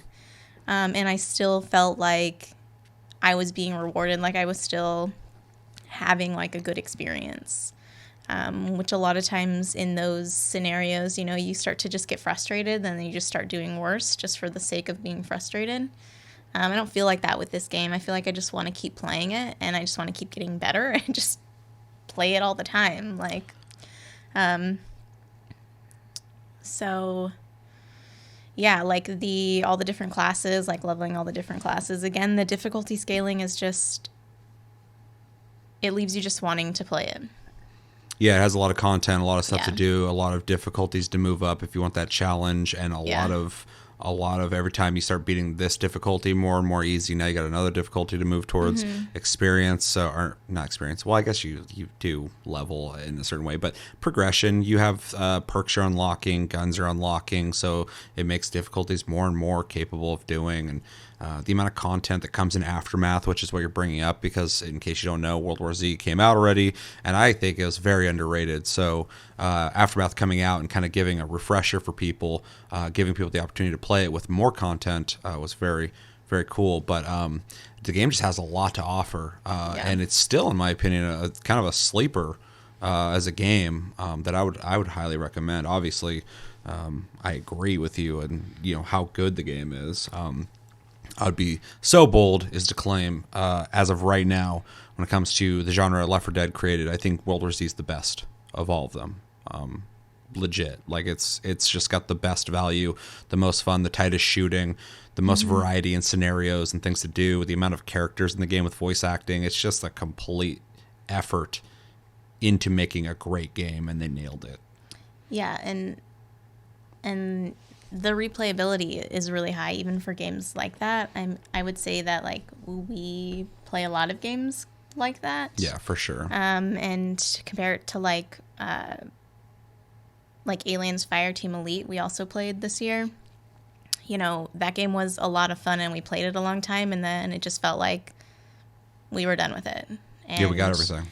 Yeah, we did everything, and part of that were some, in my opinion, like less than ideal design choices by them, but also I still don't feel like that with World War Z, and we've played a shit ton of it. Yeah, I just want to keep playing and just like keep getting better and like keep progressing. You need to baby me through it, because I just bought it. Yeah, no, we Not should too long definitely ago. play. Fucking let's play later, dude. 'Cause I only played online, and Crossplay. the multiplayer was fun. Like I liked the verses. Yeah. That shit's pretty fun. dude, yeah, it's got verses, and it's good. Versus. It's like it's got like its own progression. Uncharted with zombies, sort of. Yeah. You know what I mean? It's just like I played only with one guy who was super high ranked, and I held my own. It was fun. Like Yeah. I like the whole mechanic where it's like if you can't run too long, where zombies will horde to your area. It's kind of like you could use that to your advantage. And like if two guys are holding up in a building or something like that, you can kind of just like run in, create a bunch of noise. Zombies will horde in. Like it's like so I can only imagine how that could translate into actual gameplay and the co-op and stuff. Is it a 4-player co-op? Yeah. That's cool. Yeah, it's one of those That's rare already games. Yeah. pretty dope. Yeah. Yeah, Yeah, because yeah, every yeah. game's 3-player nowadays. Because we were always talking about when Sarah, Seth, and I were playing, we're always like, we'd always make fun of the one bot because they were either completely on their shit killing everything or they were dumb as hell. Yep. And we were always thinking, especially in the later difficulties, we were just like, man, it'd be nice if that was an actual person with perks and fucking shit like that. Even if the person wasn't even that good, I think it would be better than. I mean, sometimes when the bot's killing, it's a killing machine for sure, but it doesn't know how to survive. It doesn't know how to help people that well. But like, just a person who fucking just understands basic concepts would be better than that. Let alone, somebody who just knows what the fuck they're doing. It would be like so much better. Yeah, But it has bot support, which is good. You can play it by yourself. Like it offers. It's got the fucking online verses. It's got the co-op. It's got a bunch of stuff to unlock in the co-op. It's got a shitload of chapters that go all over the world, so you get a huge variety. And then it has crossplay. That was one of the biggest reasons I was excited about it because Josh's situation, he's not able to play PC games for very long, so he's been playing a lot of console. And I'm like, we can play games with Josh. That's great. Like we can play our PC game with his fucking PS5. I assume you're playing on, and works flawlessly. Like it just works. You just invite him and fucking we're playing. It's nice. Yeah, all the perks really like mesh well together. Like, they definitely have like their strengths. Like when we'd set up for hordes, Seth would be placing his claymores all over the place, and then, my dumbass would get smashed by something, and Sarah would be like, "Here's a med kit," because she was a medic, and then, we'd see a bull, and I'd shoot him with the fucking taser, Which was awesome. Yeah, so like being able, just having that fourth person, would be chef's kiss. Oh yeah. Because then, just have something there. Like, I like how we went from going like, this is a great game that came out in 2021 to like, hey, Cody, you should play with us. We all play it. You should play too. I think I saw it on Twitter, something where you were talked about it, or you tweeted at the game. I can't remember the game developed. Yeah. And so I was like, I saw it and I was like, damn, he fucking puts it nice, dude. I'm like, I got to pick that baby up. And I even picked it up and I told you I picked it up. I was like, damn, you just made it sound so fun. So I'm like, shit. Yeah, we were playing it pretty regularly there for a second. I think we could easily go back to it. I don't at all feel like I'm done with it. So. Yeah, Sarah talking about the difficulty sliding. There is like, when you move up a difficulty, you move up a difficulty. Because the first time there's that fucking... Stop being creepy. There we go. Just tell himself. Because when we first played that Moscow level where you're in the parking garage, and like the first time on like regular, we're just running through it like thinking that nothing's going on. And the second time, that's the level we did like 4 or 5 times. Yeah, it was rough. That beginning part was like fucking horrible. Yeah, and then we smashed the rest of it. And even Japan had that one like difficulty spike, but the going from medium to hard, it was like, Jesus Christ. Like you actually had to think up of strategies and fucking the correct ways to use your class instead of just that adds like, value to the experience though, because like when you conquer it, it feels good, and because it's team oriented, you have to work together. If you don't, you're gonna fail. And so the game has a great some games you're just playing together, you're killing shit and you're playing together, and then other games that do it well make it so you have to depend on each other. That's the real co-op, and this game definitely offers that. So yeah, that gas station level, man, when we finally beat that, when I think only one of us survived. Sarah it clutched and got in the van. Yeah, it was. Yeah, you went down, and I was there to the like very end, but I started getting hit by all the elite fucking monsters nonstop, and finally I got murdered. And then she just grabbed the thing, just ran back, and was able to survive. But I was like, and the timer was almost out too. That's why we ran the first one. We had less than 1 minute, and we were just like, we gotta go. And then I got murdered. I'm like, fuck, it's over. And then she made it. So Yeah. The thing I really appreciated about the difficulty scaling, first off, is the difficulty scaling. I of course appreciate, but I feel like really thought about how it scales. Like I feel like some games will just increase the health of all the mobs, like and that's it. Now it's harder. Yeah, it's boring. But I feel like they've really thought about different ways to make it harder, and there's so many like factors going on, like you're getting mobbed by zombies, and you can, like, if you don't keep moving, you're gonna run out of ammo. Like you have to keep moving, but also like if you do it too soon, you're gonna get murdered by zombies. Like You have to be smart about everything. yeah, there's a lot of like little things going on the whole time that like really up the difficulty. Like you can't shoot each other. Like there's a lot of stuff going on you have to think about. You really have to coordinate and work together, and those are my favorite co-op experiences. Yeah, I agree. No, it's a great pick, and this may be a little revealing, but it was a huge contender for me this year because it's some of the most fun I've had in 2021 when it came to gaming was playing that game with you guys. But in a weird way, I've played the game before this year, so in my brain I'm like, but there's games that came out this year that I should probably spotlight. So maybe it is still on my list, but it was something I absolutely considered. I was looking at it and I was just like, what game was more fun than this? Not a lot for me personally. So we played the fuck out of it. I'm down to play more of it. So it feels like similar to me as like Deep Rock Galactic. 100%. Like I feel like it's going to be a game that I'm always down to play. Forever game, yeah. Yeah. DRG is definitely one of my forever games. Like I'll never be done with that game. Chevy, is there anything you want to say about? I know you didn't play it, but any interest in World War Z Aftermath? Honestly, not really. It's kind of out of my view. So fair. I'm just gonna have to buy it for you at some point and make you play it. There you go. I think you'll enjoy it to a certain extent, but I don't think you'll love it. It's not Final Fantasy 14. Stressful. I always love the little bit of a tangent. The beginning of every mission, how we're like, all right, let's do this quiet. And then you're just waiting. You're like, who's going to fucking shoot off a gun loud as fuck? Or who's going to run into a pack of zombies and then they can't, and then everybody's loud now. Or you gotta be ready for it. It's gonna happen. Yeah, just make your best effort. It's just like, who's going to fucking do it? Yeah, even the same mission feels different every time. Yeah, 100%. You can replay the same missions, and the difficulty alone makes it like always a dynamic experience. So yeah. Anything else anybody wants to say on World War Z Aftermath? Good pick. Yeah, no, I agree, 100%. With that, I think I'm the last one, right, for first runner-up. Okay, so I did almost pick that. I'm just gonna reveal that.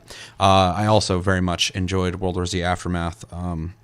It's a great game. Definitely check it out, especially if you like games like Left 4 Dead, Vermintide, Aliens, Fireteam Elite, Back 4 Blood, I guess. I was gonna say that, but I'm like, damn. I was on the download.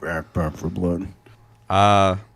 Yeah. So, man, this one, I'm gonna be honest with you, almost is my game of the year.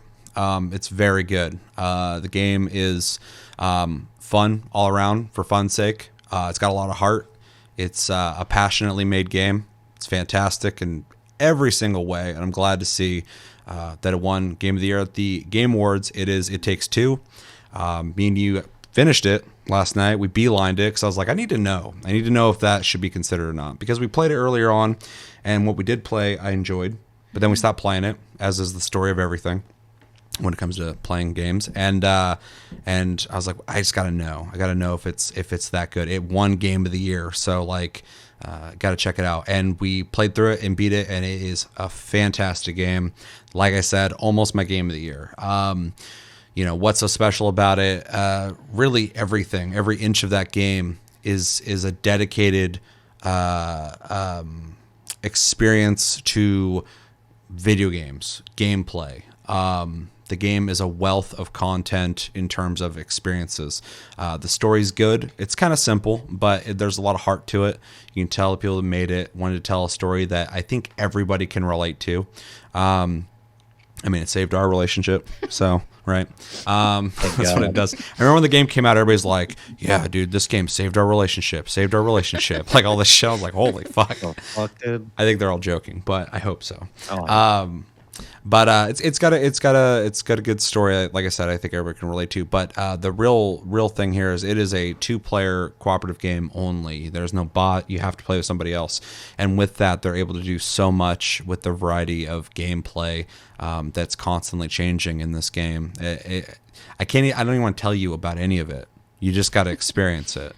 But it's just like Ratchet and Clank. It's constantly changing, constantly offering new ideas you never expected it to do. It's doing a lot of visual stuff, especially towards the end. That's really just awesome to look at. A lot of fun humor. Some of it's kind of ridiculous, like relation shit. If you played it, you know. And yeah, it's a solid platformer. It's really tight. Even when it wants to be a shooter sometimes, and it's never like just a shooter. Just in one moment, it might be like, yeah, you got to shoot things now. It's tight there. The jumping and movement is really good. A lot of the being able to slide on certain things, interact with this, interact with that, all works great. I never blamed the game for any of the problems I would run into. Well, one respawn one time was kind of weird, but that's not enough to even give a shit about.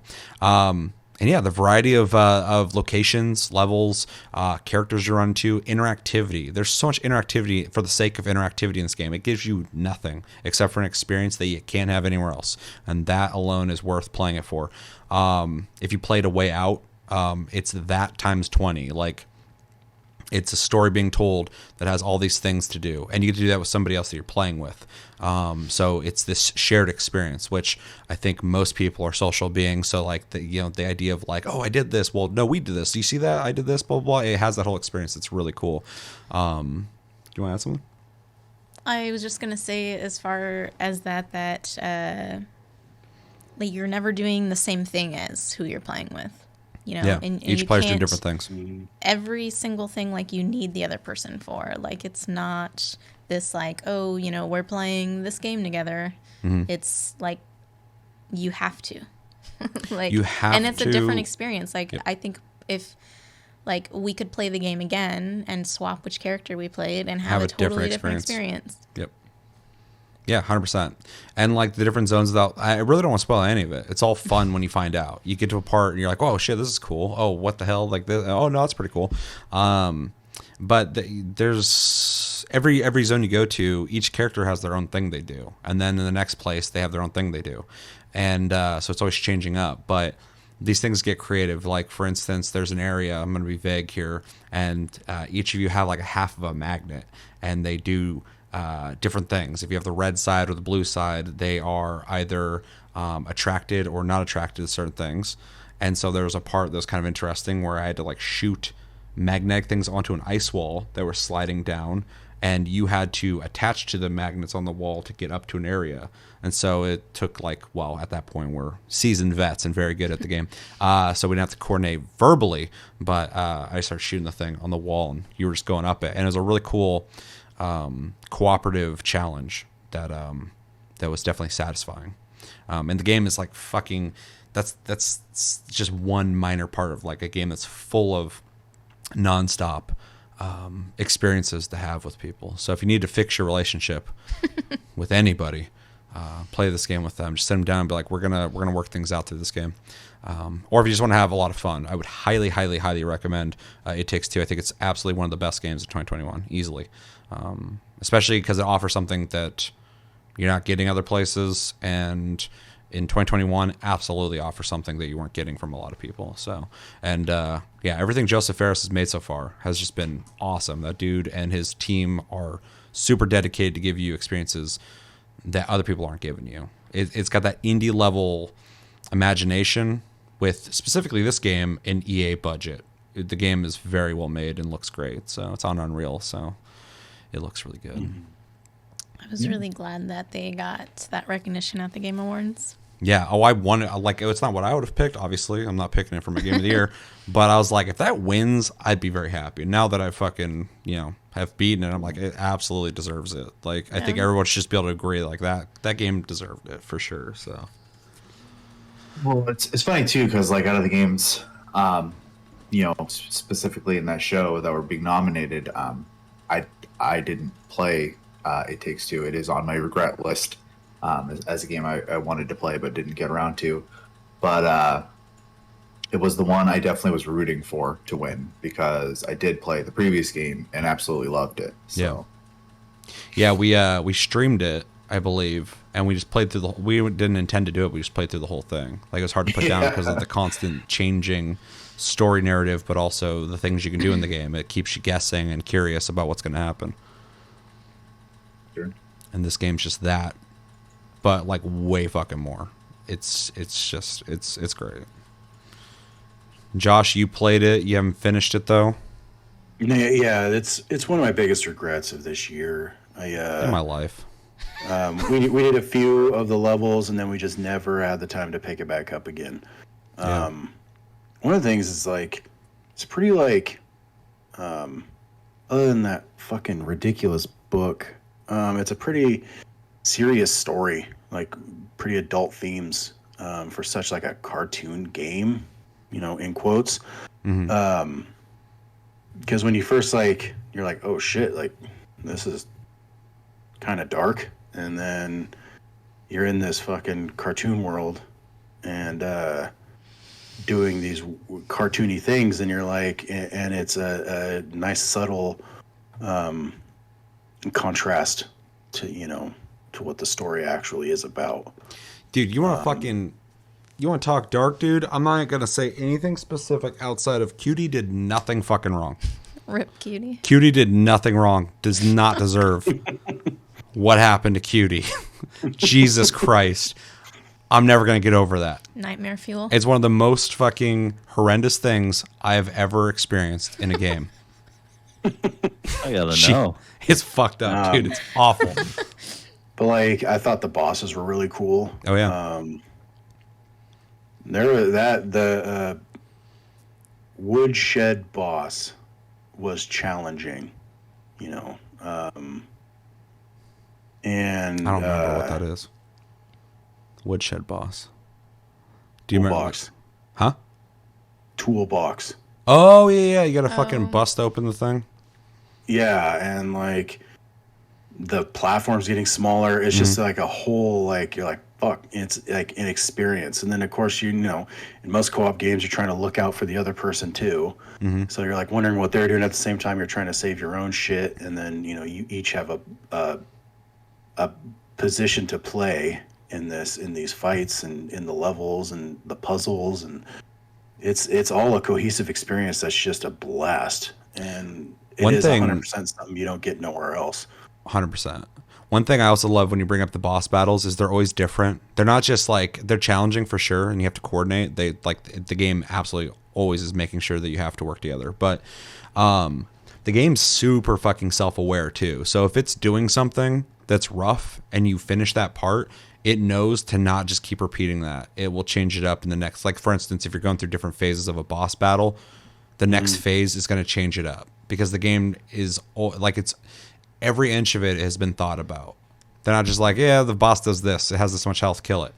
They're like, okay, you got to do this part. Oh, well, yeah, you did that already. We're going to change it up now. Like the floor's going to change, or the boss going to start doing this now, or you're now a potato, and fucking it just changes. It just changes things up. What's this game, dude? And so it never feels. It's just like Ratchet and Clank. Both games are designed in this way that it just never gets old, which is great, especially for an 11-hour game.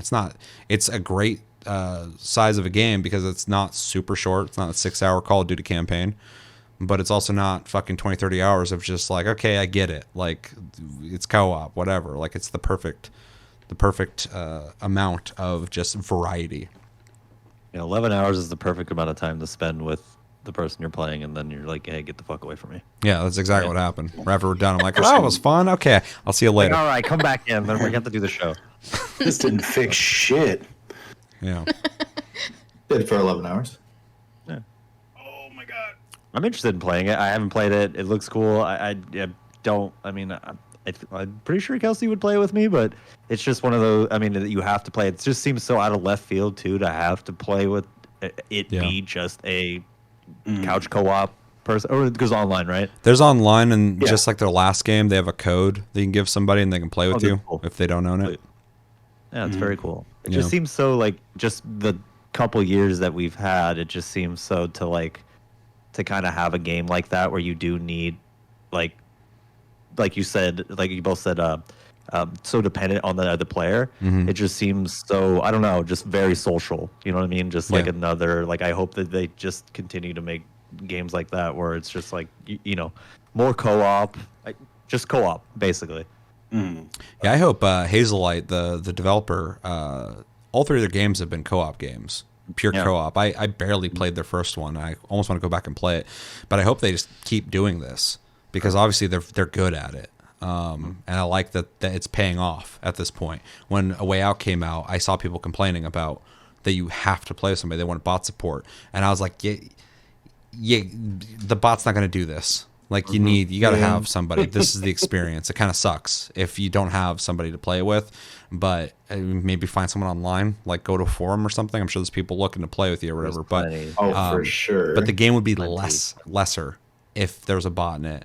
And so like Brothers, A Tale of Two Sons, this, and now It Takes Two, all games that banked on you need to play with somebody. I think in Brothers you could just control both the people if you needed to with one controller. But But definitely them banking on and gambling on making these experiences, I think, has paid off because now they've won Game of the Year on the biggest gaming event of the year, and that's gonna just do so much for their success at this point. Same thing happened with The Walking Dead from Telltale. Before that, it was kind of a niche thing. People played Telltale games. After that, they became the standard, and they had like every property ever. So I think after that, especially working for EA, Hazelight's going to be greenlit to do whatever the fuck they want. So and they deserve it because the game's awesome. All the games that they make are awesome. Yeah, I think it really shows like their passion for making games like that. Yeah. To take a gamble like that and then to succeed as much as they have. Yeah. So you'll love to see it unless they made a stupid thing and then it just fucking blew up. Can't really think of a whole lot of examples of that. I was going to say a game, but I'd piss people off, so I'm just not going to do it. Do it, dude. Just chaos. Yeah. I'm just going to throw a game out there, just the fucking... Any game, dude. Final Fantasy. I don't believe that at all. Burn it down. I don't think anyone believes that. Yeah, nobody does. right. Yeah, so that's my first runner-up, almost Game of the Year. Game's fantastic. Highly recommend it. Anybody play it. I think anybody could like this game. And I would definitely... I didn't grade my last game, but I'm just going to give a quick review. I'd probably give it an A to A+. It's great. Fantastic game. Anything else anybody wants to say on It Takes Two? We all good? Need to play it. Yes. Okay, so we started with Chevy last time, so that means Josh is doing his Game of the Year. This is the best, in your opinion, everybody's opinion, their own opinions, the best game of 2021 for whatever reason, whether it's just like best graphics or best gameplay. I could fucking really get into the story on this one or whatever. I love that I can go online and play with people with this. Doesn't matter, whatever the reason. It's your Game of the Year, so do this how you want. Game of the Year for 2021 for me is Resident Evil 8, Resident Evil Village. It was a true experience. It was fucking scary as one of the best villains in recent Resident Evil history. In Lady Dimitrescu, because that's not even a secret. The other four aren't bad also, but she is definitely a standout, all pun aside, because she's fucking 10 feet tall. You finished the game? Yeah. That end Twice. boss, dude, is fucking wild. Yeah. The end boss is wild. I think the a lot of the fights are really good, and they took what was so great about 7, and then they made it just a tad bit tighter, and it wasn't like a huge gameplay change or anything like that, but it was just enough to really get you into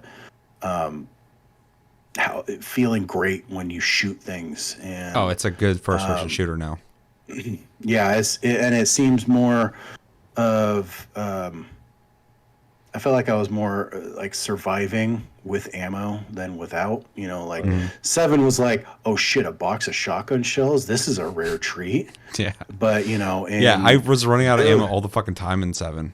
I was just like, what do I do now? I got a pocket knife. I guess I'll stab the moth out of the air. But in this one, you're fucking buying all sorts of shit from that fat fuck, and he's like cooking you stuff, and like there's stuff to do in the world. Like I thought the village was a really cool like set piece, how it opens up. It's throughout fucking the game. gorgeous and is so intricate in its design. And even like the factory was super fucking intricate. The dollhouse was creepy. Oh yeah, that has one of the creepiest scenes in the fucking dude, yeah, recent history. Trippy. I thought all the weapons were cool. They all felt really good. Upgrading them actually fucking meant something. How about that shotgun, dude? Dude, that thing was a blasting killer. people. Feels so good when those fucking werewolves are running out. You're just like boom and just drop them. Sorry if I blew anyone's ears out. That's what it's like every time you shoot somebody with that. Love it. Oh yeah, love it. It's very like a guttural, like throwing him out the door type shit. Oh, yeah. Like it's intense.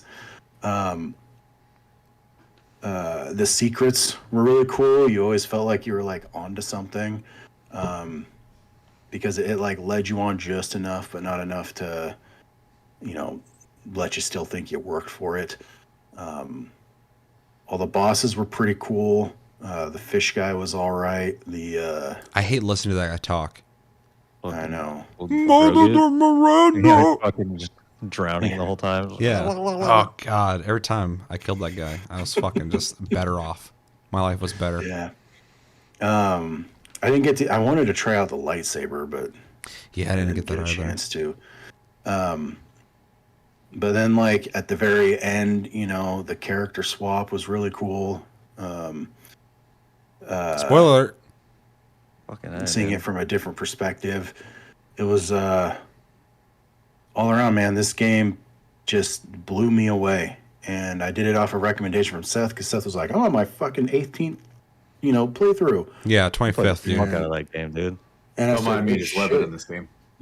So and I said, replayable. "Oh shit!" And then, literally by him saying that, I went out and bought 7 and 8, and then played them both in a row. They're And both great, dude.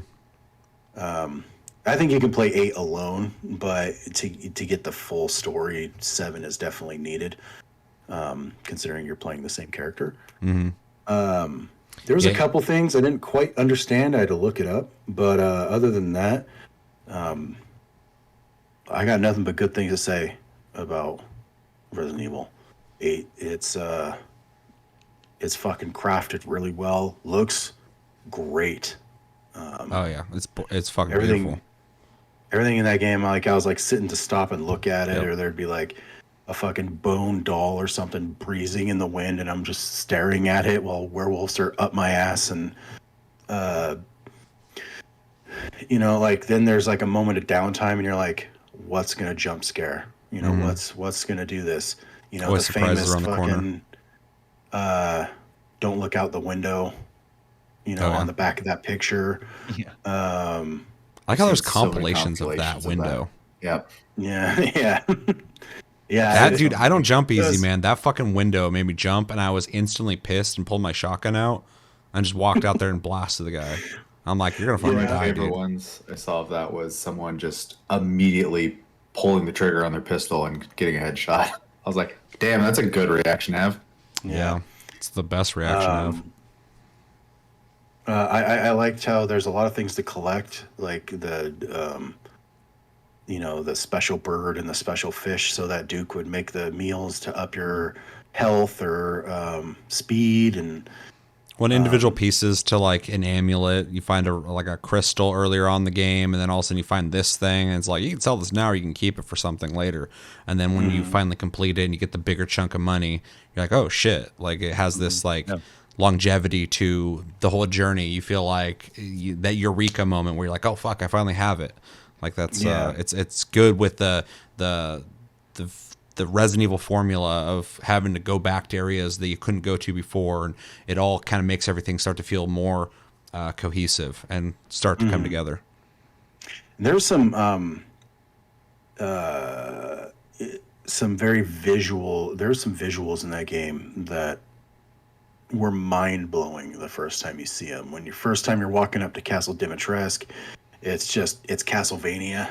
I mean, it's wild looking. It's just looking It's over so cool the village, and like it has one of those things where you see the scale of it. You're like on one side of the village, and you look over, and on the mountainside, there's just this fucking giant castle. Yeah. And then or like when you first see the dollhouse with the waterfall and shit, you're like, what the fuck? Yeah, the game is insanely picturesque, and I mean, like that's always been a pretty big factor in the Resident Evil games outside the bad ones, but they've always had these like really like awesome designs for their environments. But this game is just like, it also like adds to the feeling of isolation. You feel like you're alone in a town in the fucking mountains. Everything just looks like haunting in like this eerie way. Like you're just like, ugh, I'm by myself. I better go fucking get a lot of shotgun ammo, blast people. Yeah, it was. It does have like a very like. There's an ecosystem here that I'm being introduced to, and it's just gonna go no matter what.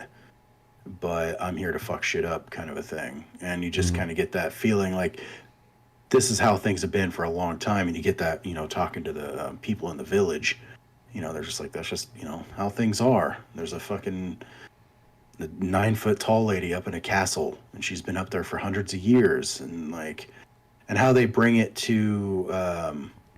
They bring it to calling up, past Resident Evil games and Umbrella and stuff like that. And the links and parallels were kind of mind-bending the first time you experience them. And it kind of takes some thought to digest. So all in all, it's awesome. I can literally play it right now. I probably will eventually. But yeah, that's my game of the year. It's a good pick. It's a fantastic game, and I think definitely one of the best of the year for sure. Anyone got anything to add? No, it's not particularly when it comes to Josh, but just in general, it's not surprising to hear that game come up. The amount of positive, just talk I've heard about that game all year. I honestly expected to hear about it when we did this. I like how Capcom at some point just had a meeting and they were just like, everybody makes fun of us. What do we do? Well, we get our shit together. We start releasing just dope ass fucking games. That's what we do. I'm not gonna like what you're saying here. And they just started releasing dope ass games. Like everything Capcom makes now is just great. I just like how there was somebody going, we need to release better games, and then the CEO's like, yep. That's all you got to do, dude. That's all. He's like, let's get our shit together. Let's release some banger ass games. I'll promote this guy. Yeah. Like I want to send that guy to the top, dude. He's the CEO now. The fucking RE engine is fucking one of the best engines out there. Oh yeah, no, I agree 100%. It's one of the most gorgeous engines, and it seems to work fine. They got a couple games on it now, and it rises on it. Monster Hunter rises on it. Which is crazy to think so about. You can like downscale it quite a bit and make it look great on a Switch and run smooth. I mean, it seems to be a really good engine that I think is only being used by Capcom, which makes sense. But I feel like other games could definitely be made on it. Better than Frostbite. Better than Creation. Not better than Unreal 5, though. Holy fuck, dude. Unreal 5 is ridiculous.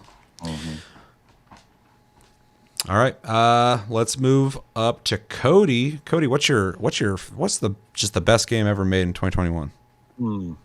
Well, I'm just gonna piggyback on Josh in RE Village.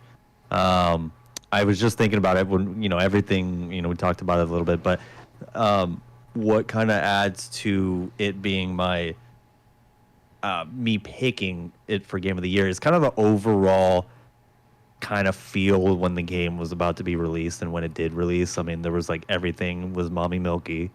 You know, there was everything. The best ad campaign yeah, ever. and it was just like Look how big she is. You know, so it was like kind of a phenomenon almost where it's like, oh, Ari's back. Here we go. Like everyone's on board. We're all trying to figure out. There's little tidbits of the gameplay that are coming out, and shit's looking crazier and crazier. The demo.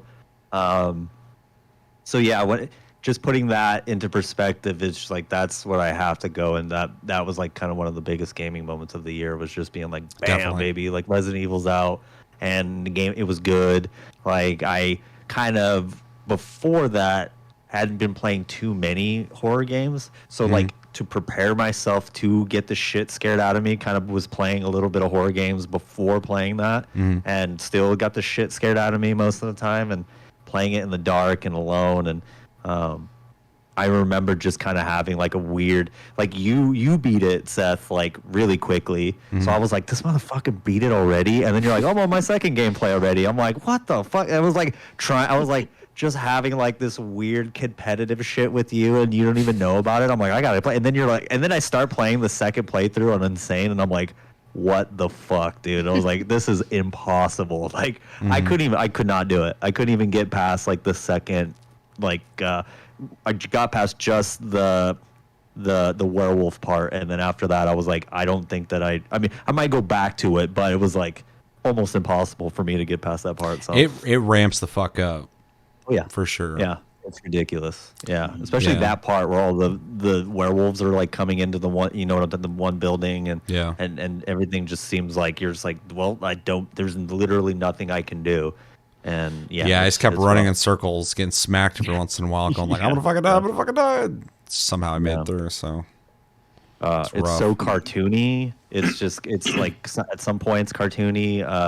Like all the villains. Like that's kind of, to me, it's like the shining point of the game are the villains. Oh, yeah. And how it's like they all interact with each other, and they're all siblings, and it's like a whole kind of thing, and it's just really it's a whole, like you guys have talked about before. It's just a whole world that just seems like it's been there forever. Like it's just like another RE story. Yeah, and the way Yeah. it connects with the other RE stories, I think is a Exactly. responsible way to do it, because these first person ones, some people have their opinions on. I think most people like it at this point, but they're telling this story, their own story here, but they're connecting it in some ways that you go, oh shit, okay, that works. Like, oh, that explains that. Oh, but this is still going its own way. But now it's kind of like running in parallel with the main story of Resident Evil, which is something that needed to fucking happen, because Resident Evil story has gotten stupid, and so like it's just gotten ridiculous in what they do with it, and so. Doing this almost like it's not a reboot, it's not restarting the story, but it's starting its own new story that's not super dependent on the story that got out of control. And so they can just continue on this and go like, yeah, all those events did happen, but this is now the story, and we're going to connect certain fibers here. Also the redemption of Chris Redfield, which is Fucking A. nice because they made him into a cool character again. Yeah, absolutely. Not some dude who fucking gives boulders left hooks and fucking. Yeah, that weird fucking Street Fighter character who's punching boulders, and then in 7 he's just like fucking some guy. This Steve dude showed up. He's like, Yeah. "Hey, bro, I Wearing a thought you turtleneck. looked like you needed help. What's your name? I'm Chris Redfield." You? Who? You also have the name Chris Redfield? And then in this, they bring Chris Redfield in. I'm like, oh, so the other guy wasn't you. Okay, that makes sense. It makes more sense that there's some random dude showed up than that was you. Yeah. Fucking weird. Yeah. And the main character Ethan, like in 7, he's just kind of like, I mean, this one too. Like he's kind of like I don't know, a vessel, I guess, right? Like he is a He's character. definitely a vessel like in 7. A little bit in this. Yeah. But it's you still like I don't know, like after 7, like was saying, like kind of more of a vessel, but this one you start to feel more for the character, and then obviously he has more to do with the story and all that. Yeah, flesh him out. Yeah, and yeah, it's yeah, it gets now. I mean, honestly, I had not been thinking about the entire game, and as I've been talking, been thinking about the ending, and I'm like, it was fucking crazy. So It's it was a just dope really ending. wild. Yeah, really wild. Yeah. So it was just a full-fledged game from start to finish. I mean, could take you a very long time to complete everything in the game, or just beat the game, because I remember beating the second boss. I can't remember in which order, but just thinking like there are 2 more bosses or 3 more bosses or whatever. You're like, holy shit! Like this game is long. It's a long game.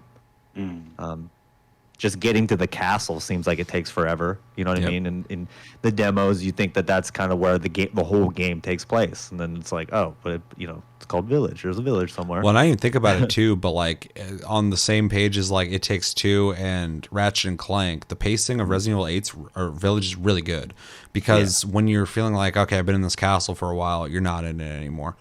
Yeah, exactly. And then you're in this part of the village, or now you're in the new version of the village when things have changed up, or now you're in the fucking swampy area. It's always changing it up. It's like, if one thing 2021's done really well, it's put out a bunch of greatly paced games. Yeah, that just like fucking respect your time, and you don't have to just do the same shit over and over and over again. And a lot of a lot of like the cut scenes kind of is like you. One part in particular I'm thinking in my head is when you get to the castle and you're hearing like Mommy Milky. That's her real name. That's her first and last name. But you're getting a lot of the storyline by sneaking around and kind of like just like hiding and kind of doing that kind of thing. So you're just kind of like it just, I don't know. It just feels like that you find out things through like an organic way of just like actually playing the game and getting to different areas and different finding little tunnels and secret areas. But well, I love that in Castle Dimitrescu, it's giving you that Resident Evil experience, the original Resident Evil. It's giving you that mansion, uncovering things, but it also gives you the Nemesis Tyrant experience of having a constant person chasing after you, but only but not only just her, it's also the daughters. But as you progress through the story that happens in that castle, that changes over time, and it's cool to kind of watch that progress. It's almost like this like episode that's happening in the castle is its own story unfolding before you leave it. And so like that's one of the things that's great about it, is you're getting these little samples of like a little bit of Resident Evil 4 in the village, a little bit of Resident Evil in the castle, a little bit of all the ones where you've had someone pursue you, like Nemesis in 3, and then like when you're in the swamps doing like almost like kind of like a dangerous puzzle where you're having to navigate through the water while this thing is attacking you or trying to get you, and you're trying to figure that out. The game just has all these, and then boss battles that are always fucking spectacles. They're like these huge things. I remember the finale, I'll put it that way, of like Lady D, or like I forgot his name, but Magnet Guy, and Eisenberg. Yeah, exactly. And they're these huge spectacles. I just like looked at them like, holy shit, they went crazy with this. The game's just full of all these experiences. Kind of parallels like Resident Evil just as a story in itself, because you're right, it does give you like a bunch of that Resident Evil 1 in the mansion where you're sneaking around, you don't feel as powerful. But then eventually you're just like, something. When I was in the factory, I was just like, who's fucking getting this 6-shooter next? Like it turns into Doom almost. Like it's just like all of a sudden you're like, I got all the shit. I'm ready to go. I'm ready to fuck. Let's do this. Yeah. So it is kind of a Resident Evil 1 through 6. You're just kind of like, you get to a point where you got a fucking Doom boner and you're just ready to wreck people. Just good old 2021 playing Resident Evil Village, getting that Doom boner going, dude. It's a good time. Yeah. But yeah, that's 2 for RE Village. I mean, that's pretty good. Pretty good, I say. Yeah. It's a really good game. Anything else? You talk about the weird baby thing. The weird baby thing, dude. That was the one thing you mentioned. I don't want to talk about for too long, but the game does allow itself to be a much more fun shooter, but definitely still has scares, which is so good when you can nail that. Because 7 leaned into the scares which it needed. Resident Evil needed to be scary again, and 7 nailed it. at the sacrifice of having a slower paced combat that felt more like a survival horror game, which it needed. I wanted Resident Evil to be scary again. But then Village, and I had my worries about it, and they didn't matter because they just nailed the game in every way. It was a more fun game with more replayability and actually still kept the horror elements that were scary. And that baby, I got to play that without any spoilers because I beat it pretty quick early on. Oh, yeah. And I literally, it's been a long time where I like sat still for a second when like, I don't want to fucking go out there, dude. I framed the thing. I'm like, I don't want to do this. Yeah. Why do I have to fucking deal with baby? Why is Capcom like, fuck you, deal with this shit? Yeah, I remember I got killed a couple times in that area just so I could look at it more. Ooh, because it was fucking horrifying. I never got killed because I didn't want to be around him. I want to be around baby. Yeah. That scream, I can just still hear it, dude. It's just ringing in my head. Sometimes it make cute noises though. I'm like, that's weird. Oh yeah. It's just like fucking yeah. It's like screaming at you, and then just like I'm like, all right, he's having a good time. Yeah. Baby's having a good time. I'm not, dude. It's too dark in this house. I'll have a good time in the light, dude. Turn the light on. Yeah. So let's move on to Sarah's game of the year of 2021. What was the best game of 2021, Sarah? Let's know. My pick for game of the year in 2021 was It Takes Two. Oh yeah. Very nice. To be honest, I almost picked Ratchet and Clank, and then we beat It Takes Two, and I was like, oh, I like that better. Solid. It has a lot of the same. It does not the same things, but it does things well, kind of in the same way.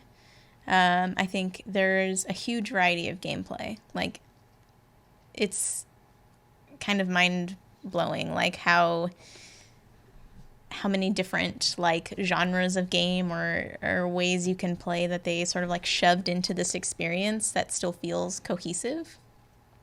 The pacing was great. Really like creative game design. Well thought out and creative. Lots of different things going on. Like you touched on earlier, like everything is interactive, even things that don't need to be.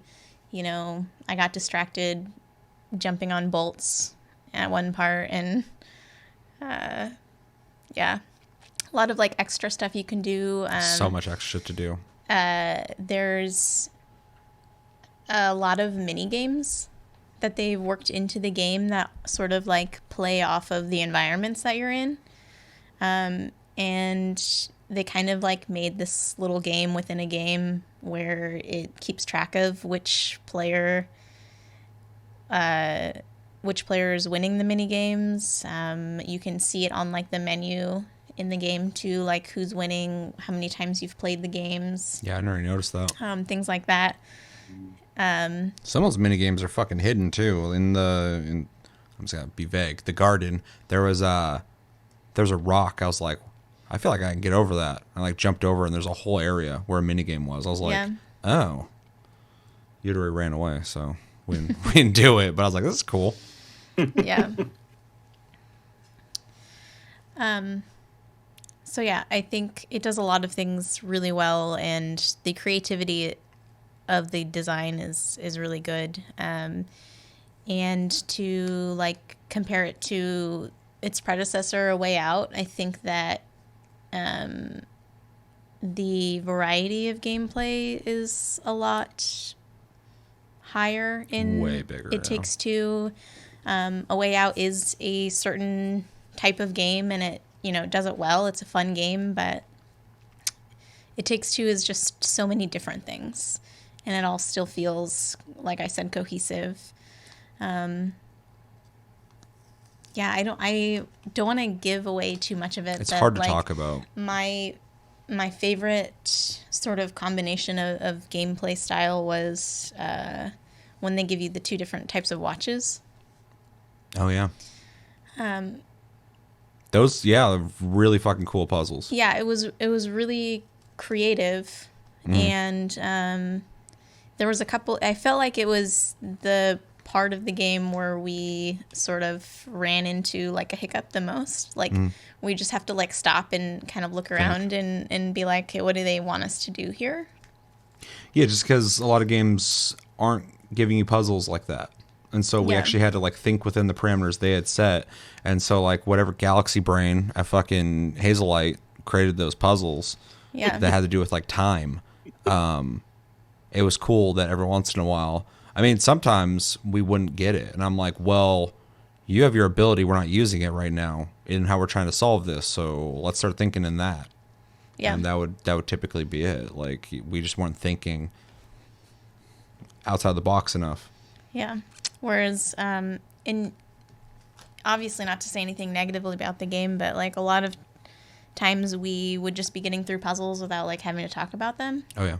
But you know, we play a lot of games together, anyway, so I think that helps. But, that part of the game we had to stop and think about. And I really enjoyed that. The design, the kaleidoscope was really, really fun.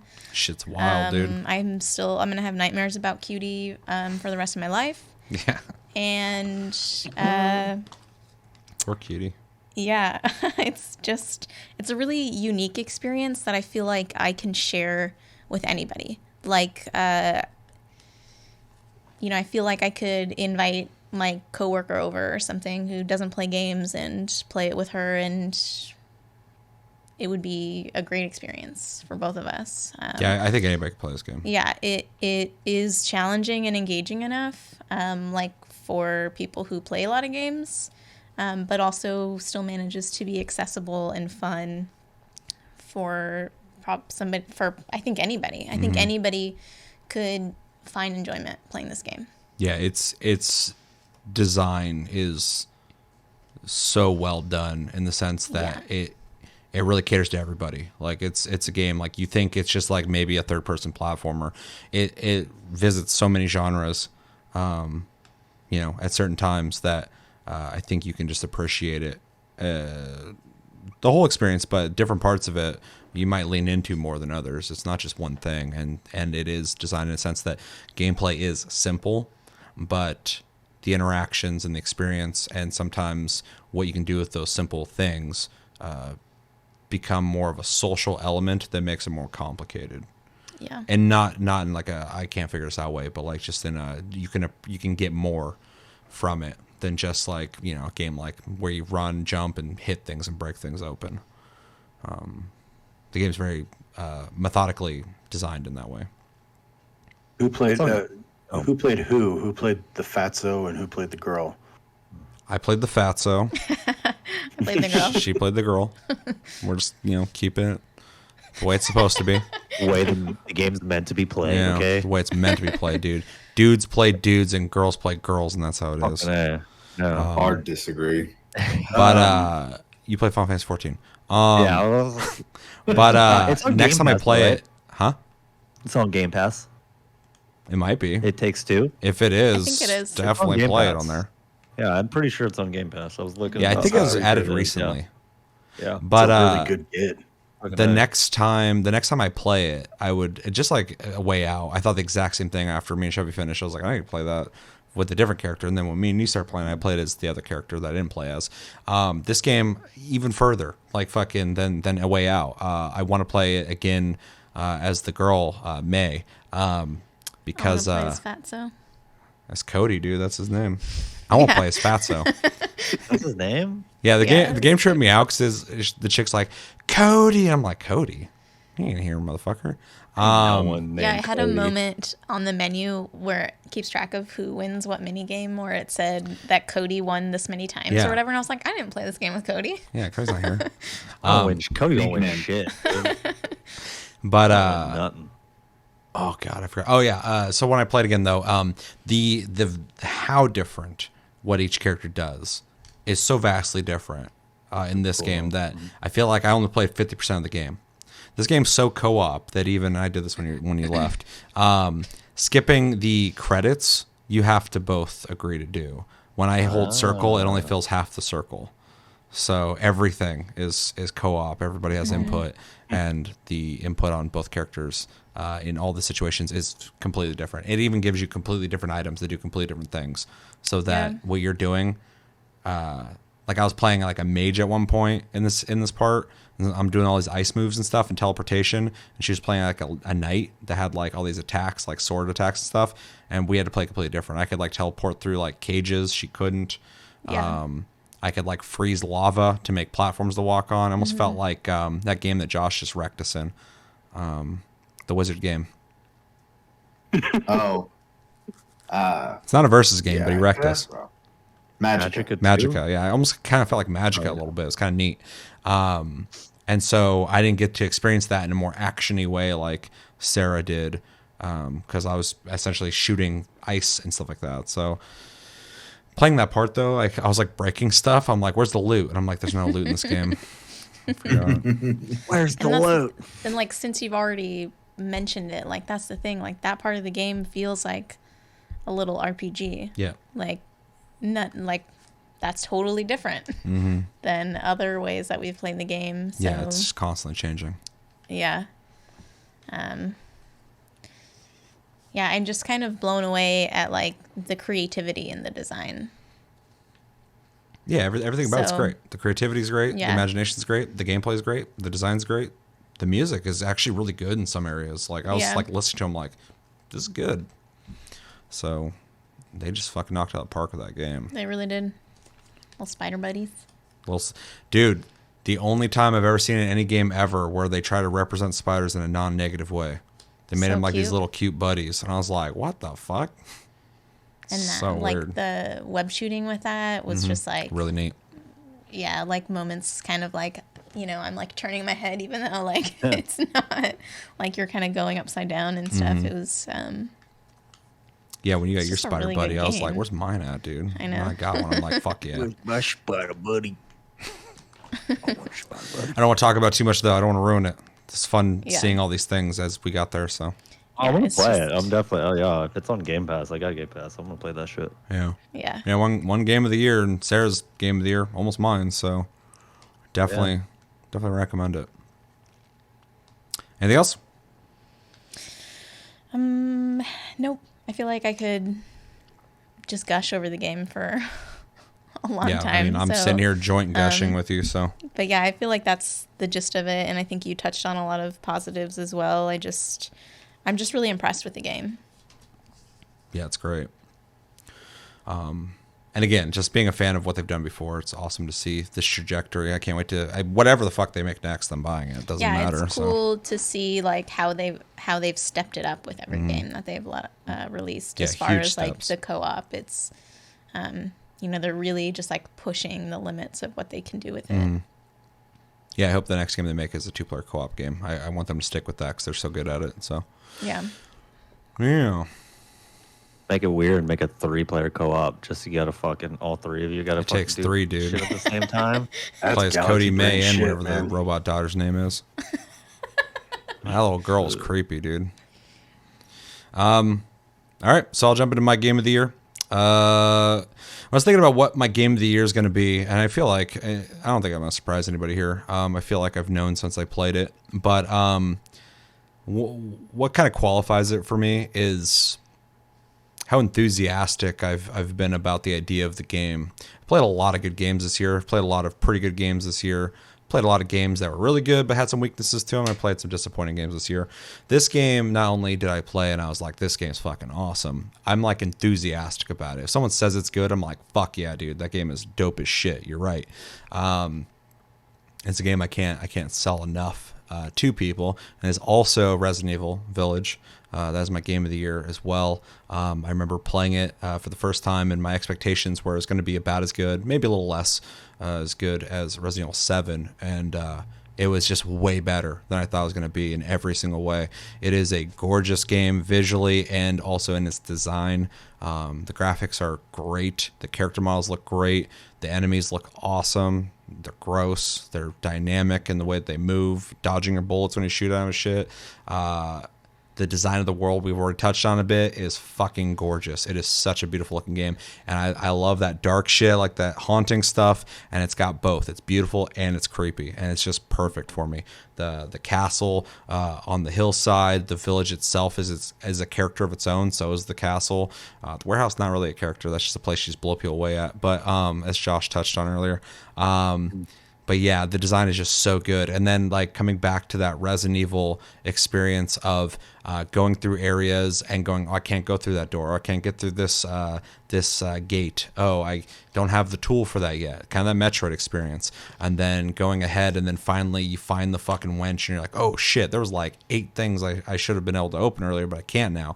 You go back and you're getting all these things and you're like, it just starts to feel like it's paying off.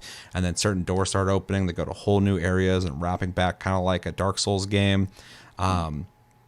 And I'm not a huge fan of that design in some games because it just feels like you're backtracking a lot. But in this, there's always something new happening once you've done it. The environments change, the enemies change.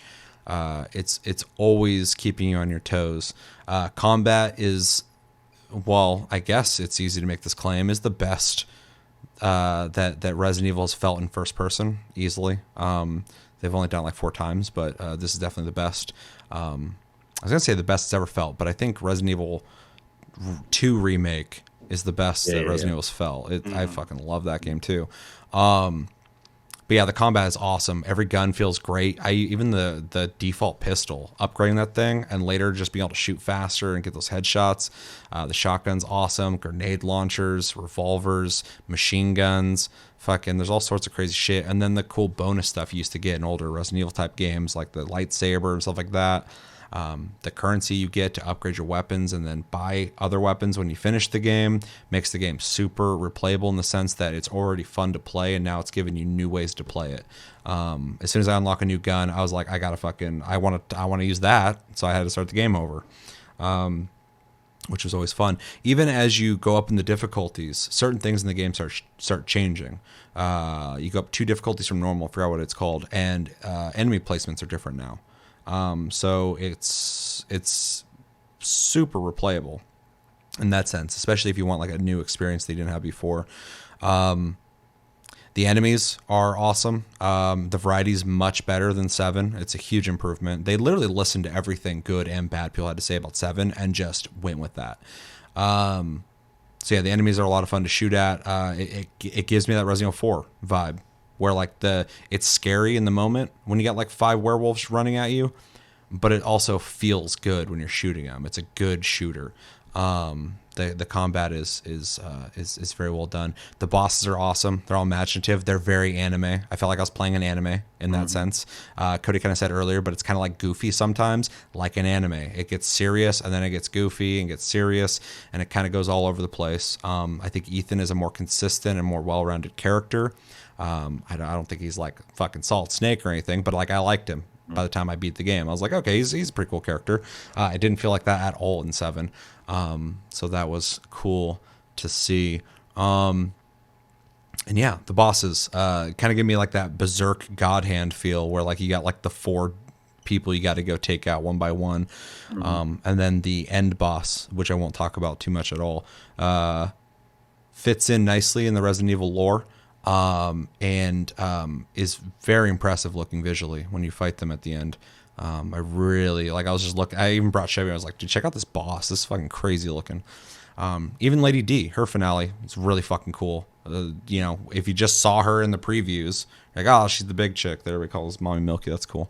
But then, you know, what happens when you finish that arc? Was a genuine surprise for me. This game was just full of genuine surprises, just constantly these big spectacles. I was like, they're going fucking all out with this shit, dude, and they're doing it in a way that's just working. They nailed it. So yeah, I mean, I could gush about this game, the same as It Takes Two, the same as when we were talking about Resident Evil before. I'm glad to hear 2 other people here also appreciate it as much. You know, I don't need the validation in that sense. I've just known I love this game when I played it, but it's also awesome to hear that other people feel the same. But yeah, it's a fantastic game. It's definitely one of the best Resident Evils, which is really cool to be able to say. And if you can play a game like that, I would highly recommend it. It's definitely, in my opinion, the best game of 2021. And it's scary. And scary. Spooky. It's scary. It's fun, dude. It's everything. It's everything I want in a game. It's just fucking horrifying, beautiful, cool story, cool characters, and scary, like Fear. Fear was an awesome game. You mentioned how Ethan, by the end, is like a cool character. Mm-hmm. I always love how he's kind of like self-aware in this one too. Like after 7, he's just like, let's fucking do it. Yeah. There's no like he's just like fuck it, dude. I've been through it already. Yeah. Yeah, and then like,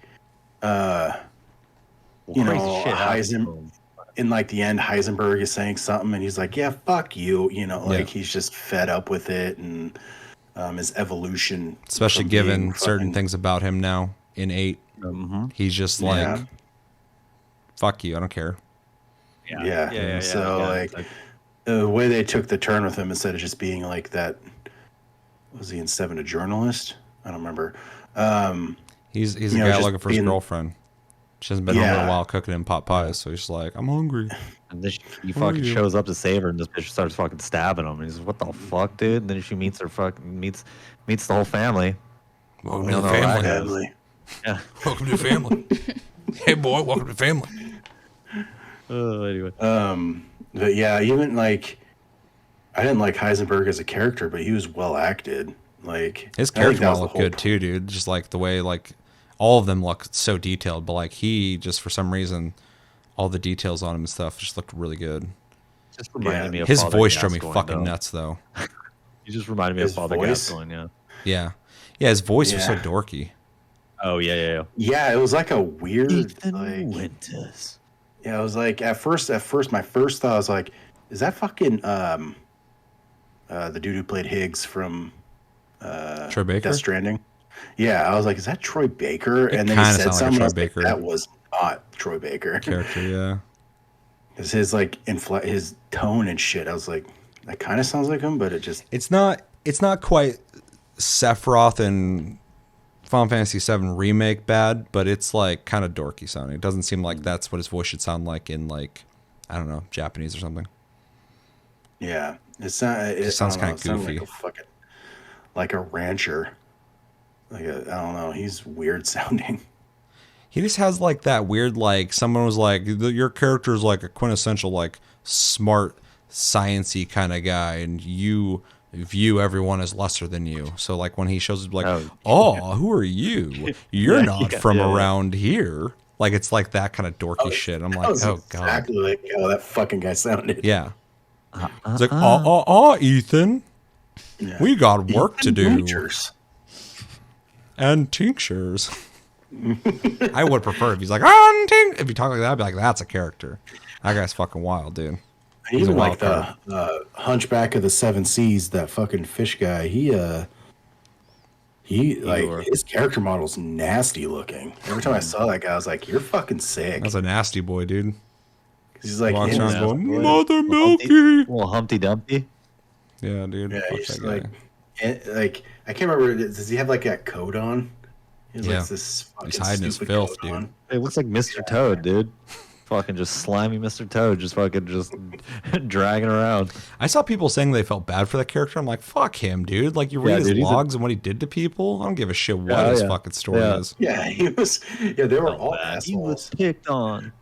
I like how they're feeling bad for him because fucking Lady D and Heisenberg thinks he's fucking shit, and but like he's still a bad person. Like he's still, you cross a certain line, you're just a bad person. So,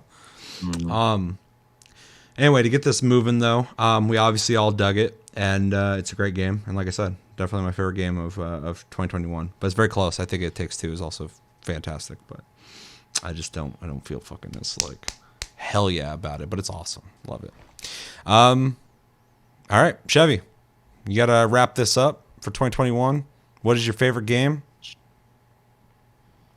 Well, I mean, like you, I don't think people are going to be surprised with my pick. I'm going to go with Final Fantasy 14 Endwalker. 10 years of story coming to a conclusion. So there was an element of risk there. And then on top of that, they took, in my opinion, two very risky routes in storytelling. and didn't mess those up either. So I have to give him a lot of credit for that. I think one thing the game also did, and it's hard for me to talk about it because there's literally 2/3 of the game they didn't show any advertising at all, so I can't even talk I like to about hear it. that. So,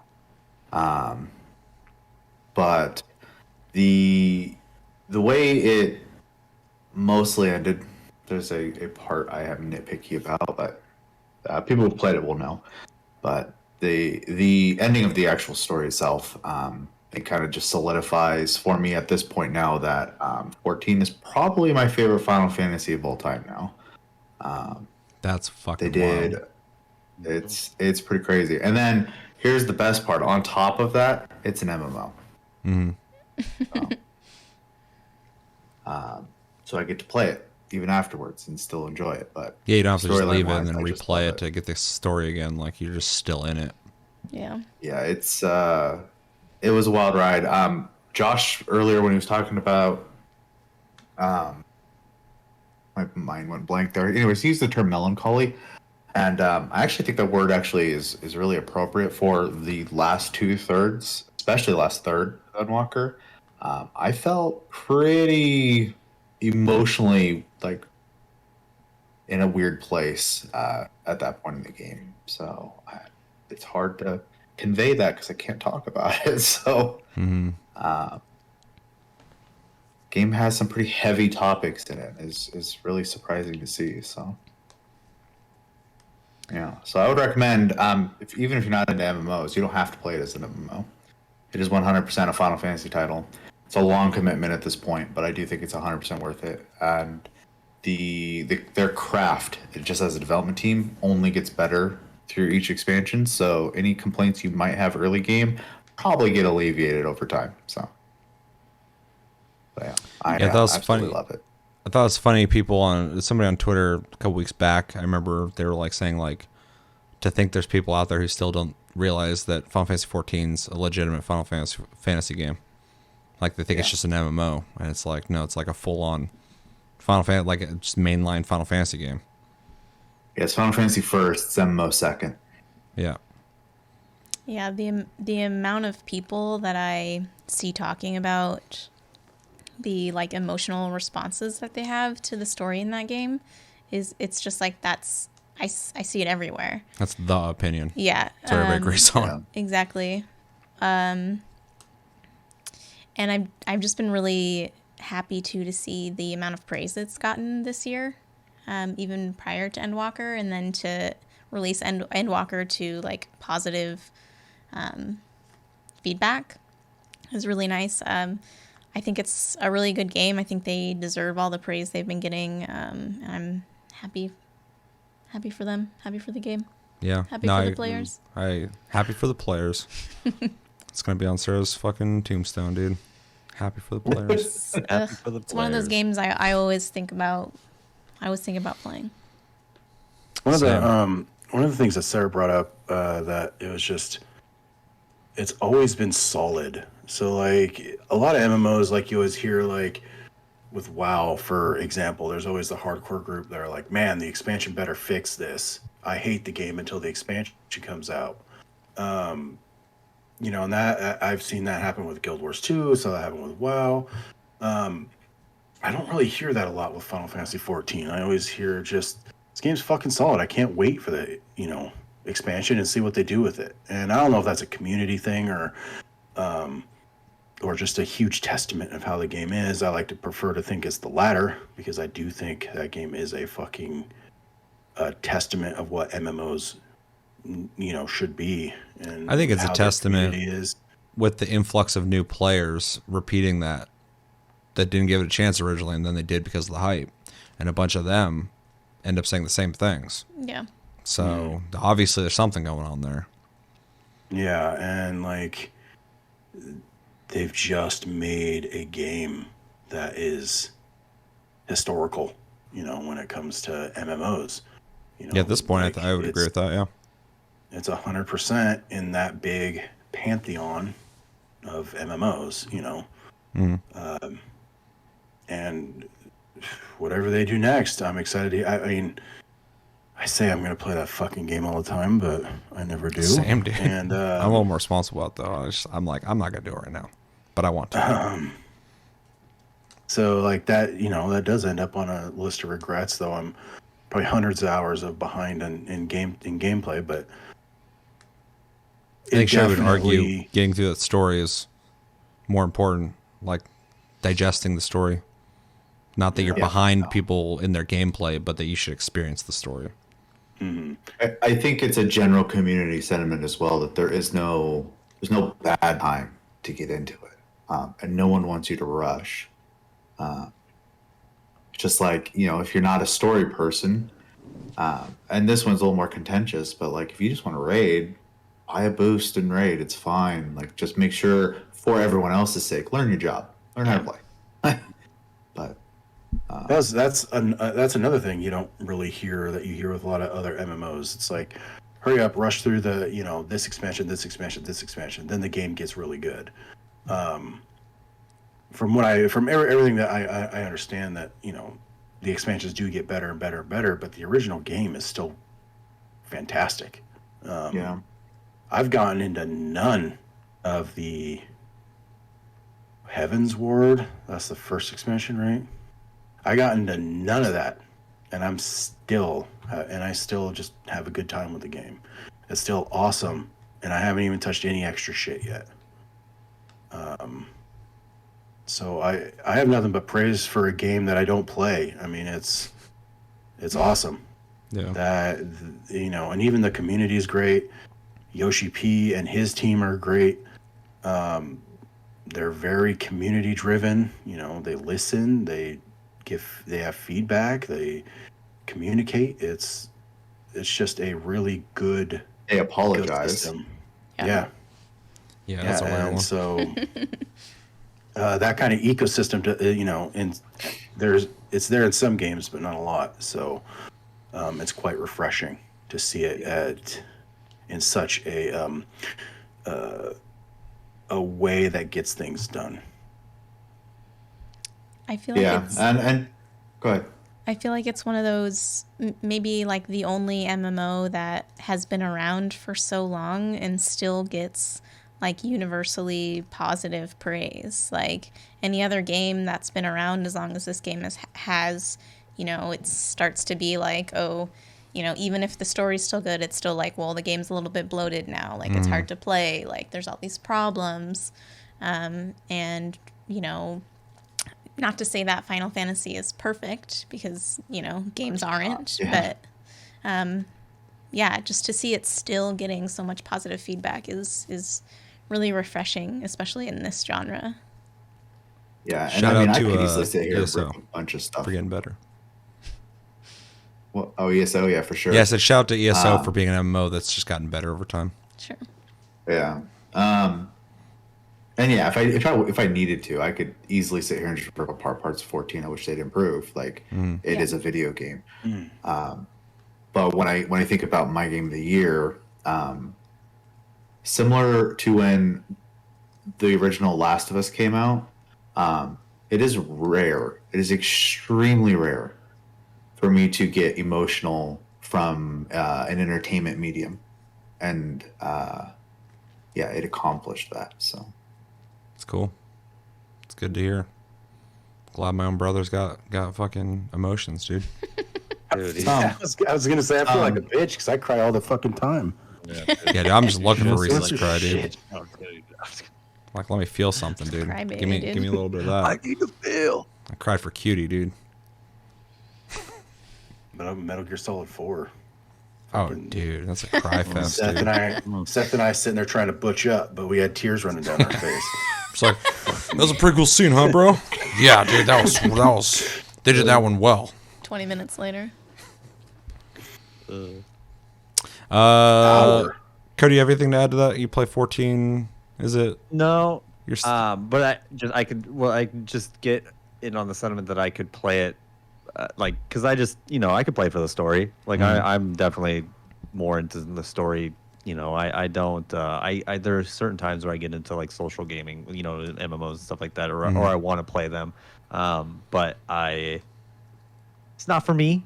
But I just think if you like you're saying before, or Chevy was saying that it's or you also said it, but it's a story game first and a MMO second, and I'm like that appeals to players like me, who get overwhelmed by MMOs, and especially one being out for 10 years.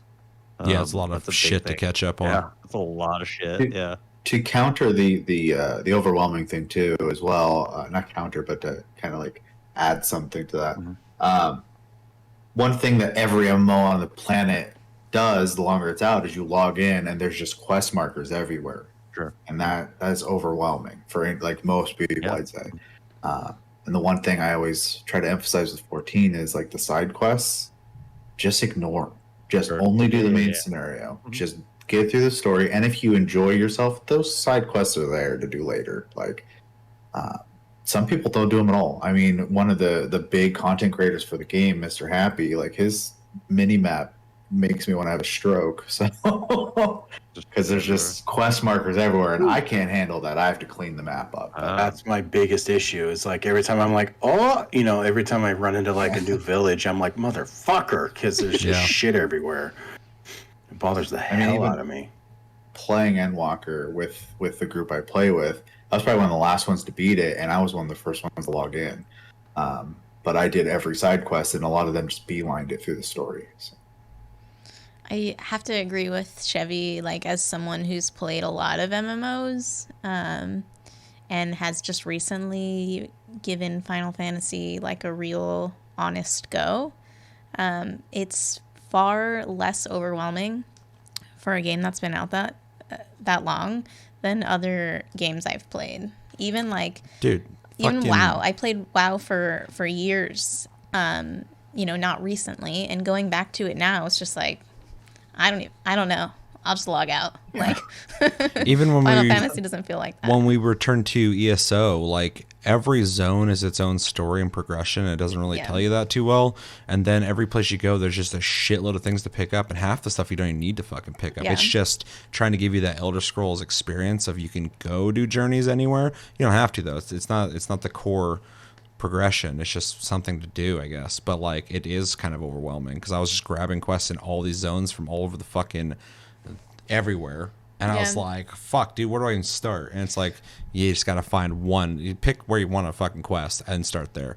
But Final Fantasy doesn't have that, and although it is kind of confusing at first when you don't know what the different types of quests are and why they exist. But that's something you can learn. Sure. Any game that's been out that long is going to be overwhelming in a sense, like I definitely understand that sentiment, but it's just to say that I think Final Fantasy does it better than a lot of other MMOs.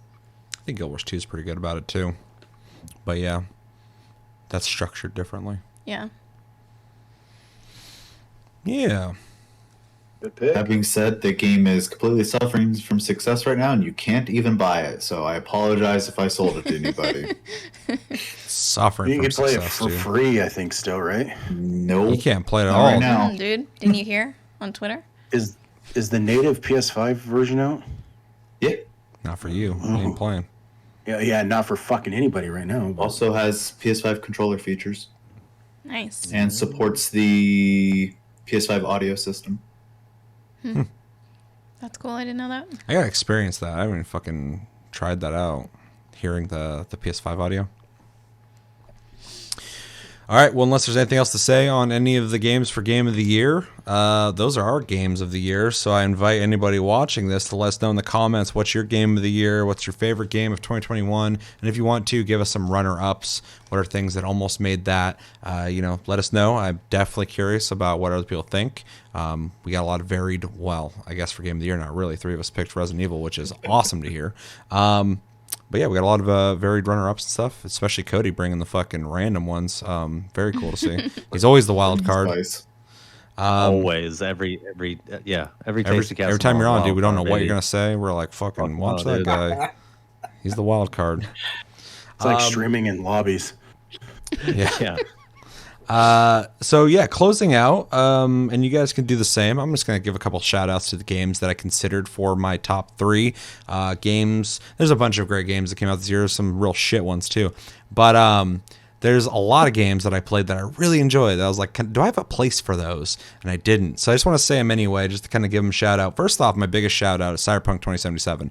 It was something that I considered this year because it came out so late in 2020 that we kind of do the same thing the Game Awards do. If it comes out late, we can consider it the next year. Cyberpunk is a much better game all around than it was when it came out. It deserves people's honest impressions of it. I played it. I loved it. I wanted to consider it for this, but I couldn't because so many new and fresh games came out this year. I felt like it would take away from them if I did that, but it deserves a shout out. Ratchet and Clank Rift Apart, obviously, for obvious reasons, deserves a shout out. I haven't beaten it, so I couldn't consider it. World War Z Aftermath, same thing. It's a great game. I wanted to give the stage to something else, but it's great. Aliens Fireteam Elite, even though it's not as good as World War Z, and not a lot of games are, it's fun. It's a lot of fun. I played it a lot. I cracked out on it, and it was great. Icarus, another shout out, made by Dean Hall, the guy who made DayZ. It's still kind of in its early stages, but what they're doing with it is really exciting, and it's a lot of fun, and it's frustrating as fuck in a good way.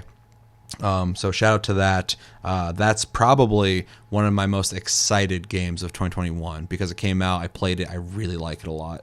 The Ascent, shout out to that. We didn't finish it. It's only a 10-hour game, but we didn't finish it for some reason. It's an awesome game. It's not like the best thing ever, but visually it's awesome. It's a lot of fun gameplay wise. It's a little uneven in how it distributes enemies on the map, but that's fine. It's a really good game. Definitely check it out if you want to check that out. Halo Infinite, shout out Halo Infinite. Man, I had no fucking hype for this shit at all. And then I played the multiplayer and I was like, this is the best of the three big FPSs when it comes to the versus stuff this year. Complete surprise. And I played the campaign, didn't finish it, so I didn't consider it. But all around, Halo Infinite's making up for lost time with Halo Guardians. It's fucking awesome. Except for the monetization and the progression needs work, but that can get fixed. Shout out to Hitman 3. Hitman 3 is fucking awesome. It came out in January. I forgot it came out in 2021. It's definitely the best of the three Hitmen that have come out. They've introduced Hitman to new players and people like me who like the older Hitmans, and it is just a stellar game. Looks amazing graphically, and the freedom to be able to do whatever you want in these missions is next to no one in this style of gameplay. Shout out to Outriders. To add to the Hitman thing real quick. Yeah. Also, shout out to it for being a full VR game. Yeah, for sure. I want to try that out. Hitman 3 is fucking awesome. You can't do wrong with it. It's just not like enough to elevate it to top 3, but it's great. Carry it through the year. Yeah, exactly. Shout out to Outriders. A game that I had no hype for and then I played and I liked. It's really solid, really fun. If you want to play it with friends, that's how you should play it. You're going to have fun. It's not the most amazing thing ever, but the story's way better than it should be. It's way more interesting than it should be. Characters, some of them are compelling, and the gameplay is awesome. It's a lot of fun. Near Replicant, shout out to that. Damn, Josh the Shadow, man. I just saw him back there. Near Replicant, it's fucking near, dude. Like it's. I just only put like 4 hours into it. I need to play it more, but it's really fucking good. And then last one of my shoutouts is Tales of Arise. I still haven't finished it. It's not as good as I want it to be, but it's still super solid. And I will finish it, but I definitely recommend it to anybody who's looking for a JRPG and you don't have any problems with anime. Because some people see the style and they're like, I don't want to play that. But if you like the style, you're really going to want to play it. And you should play it. It's really good, especially for its gameplay. As it unfolds, it gets a lot better, and it's a lot of fun to play. So I definitely recommend it. Yeah, those are all the games that I had to sit there and cycle through. I literally, so many of those made it to my second runner-up. But I was like, I got to go with Forza Horizon because all these games have problems with it. Forza Horizon has none. So, yeah. Any shout-outs you guys want to throw out there really quick? I have, You have two. Oh, go ahead. Chevy. Let's just do the clockwise thing. Sarah, you go. That's counterclockwise. Is that clockwise? Yeah, Chevy. Go Chevy. Chevy. Go Chevy. All right, so my shout-outs are Forza Horizon 5. It is a solid racing game, and one of the few I actually want to play. I'm not a big racing game guy, so if it can get me to play it, I'm sure it can get a lot of people to play it. And then my other shout out is for Pokemon Brilliant Diamond / Shining Pearl, or BDSP if you prefer. It does nothing new. In fact, it's a remake of an old game, but it's fun playing it on a TV instead of a handheld. So I really appreciate that. Plus, they did a good job making it It's got like a cartoony look to it, but it's not literally a port. It's a remake. So Yeah. those are my shout outs. Cool. Let's go to Josh. Is this we doing disappointments here, or are we doing that next? We'll do that next. Okay. 2 games. One, Lost Judgment, made by the same people who make the Yakuza games. Lost sequel to Judgment. It is not a game I actually could get into, but since Yakuza now is going to the RPG route for all their future games, Judgment is what Yakuza essentially was, and it's a beat 'em up crime story.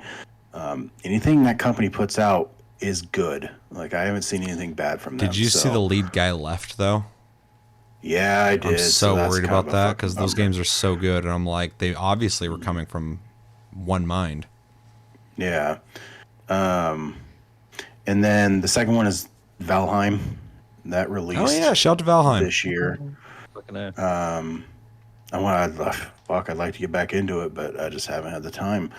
So, Or the willpower to sit on your PC. the Mass Effect remastered trilogy. I played it and finished it in my downtime this year. So, All three kind of of them? reminds me of. Kind of reminds me of like. There's a reason these are like considered greats. Some of the greats in gaming, yeah, for Yeah. sure. Yeah, 3, but 2, hands down, is one of the greatest action RPGs ever. Is Yeah, that that's one of my great. favorite Western RPGs? Yeah. So those are my shout outs. Those 3. Good shout outs. Cody, got any shout outs? Just when you mentioned Halo Infinite, just like it's going to be the top contender for next year for sure, right? I mean, it's fucking really good. Well, especially with the campaign releasing so late, you could definitely. Exactly. Yeah. And the only thing that I don't know if you said that, but the only thing that kind of notches it too is just like no co-op being released right Yeah. away. But the campaign is super fun. I mean, the gameplay is ridiculously fun.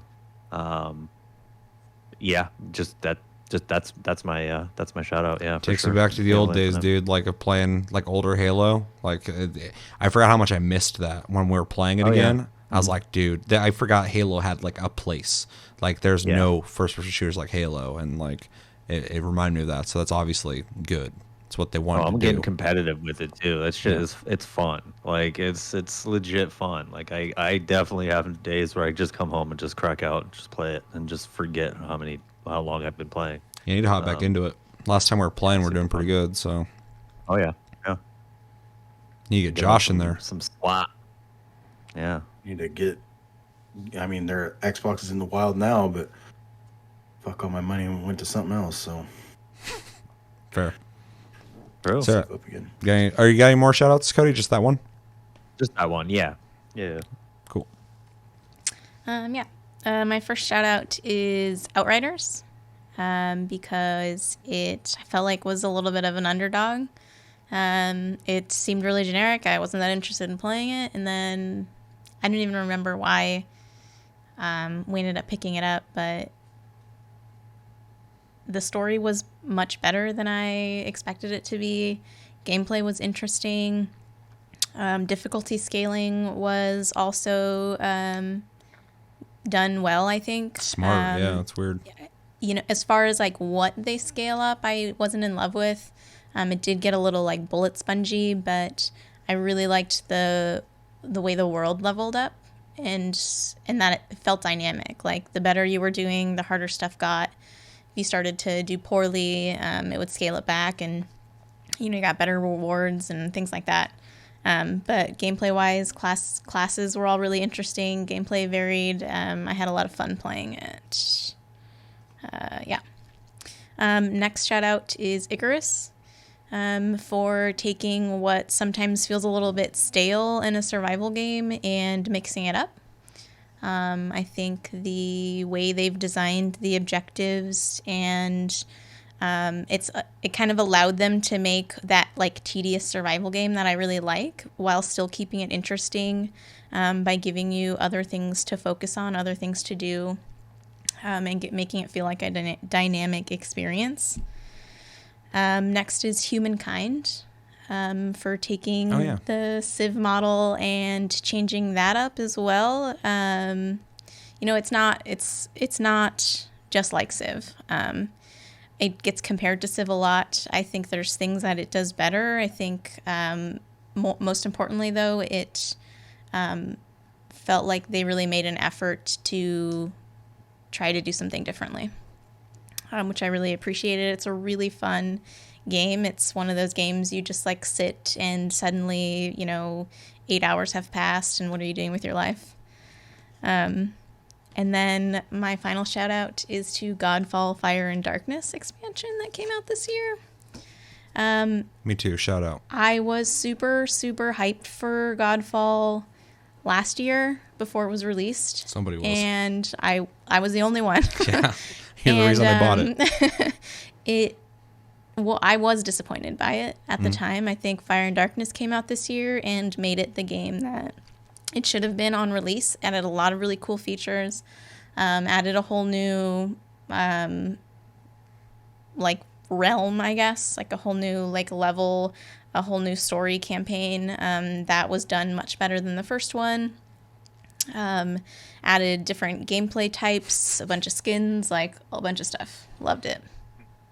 Yeah, added cursed weapons, added it retooled the end game, and added a new end game. And I even in the beginning, I really loved the combat system in that game, and with Fire and Darkness, they've kind of stepped up the rest of the game to kind of make it feel like a more complete experience. It's a much better game than it was. Because, we finished the campaign, and I had fun, but I was very okay with not playing it again. Because I was like, it was fine. Also, but then we played again, I was like, oh shit, they put some work into this. Yeah, and I did want to shout out Cyberpunk 2077 as well, which I picked for my Game of the Year last year, but I know a lot of people pushed it off to this year, but then didn't pick it because I didn't like it. But I loved that game when it came out. Still love it. Have replayed it recently. Love it. Yeah, it's great. Shout out to Majournal. Shout out to Majournal.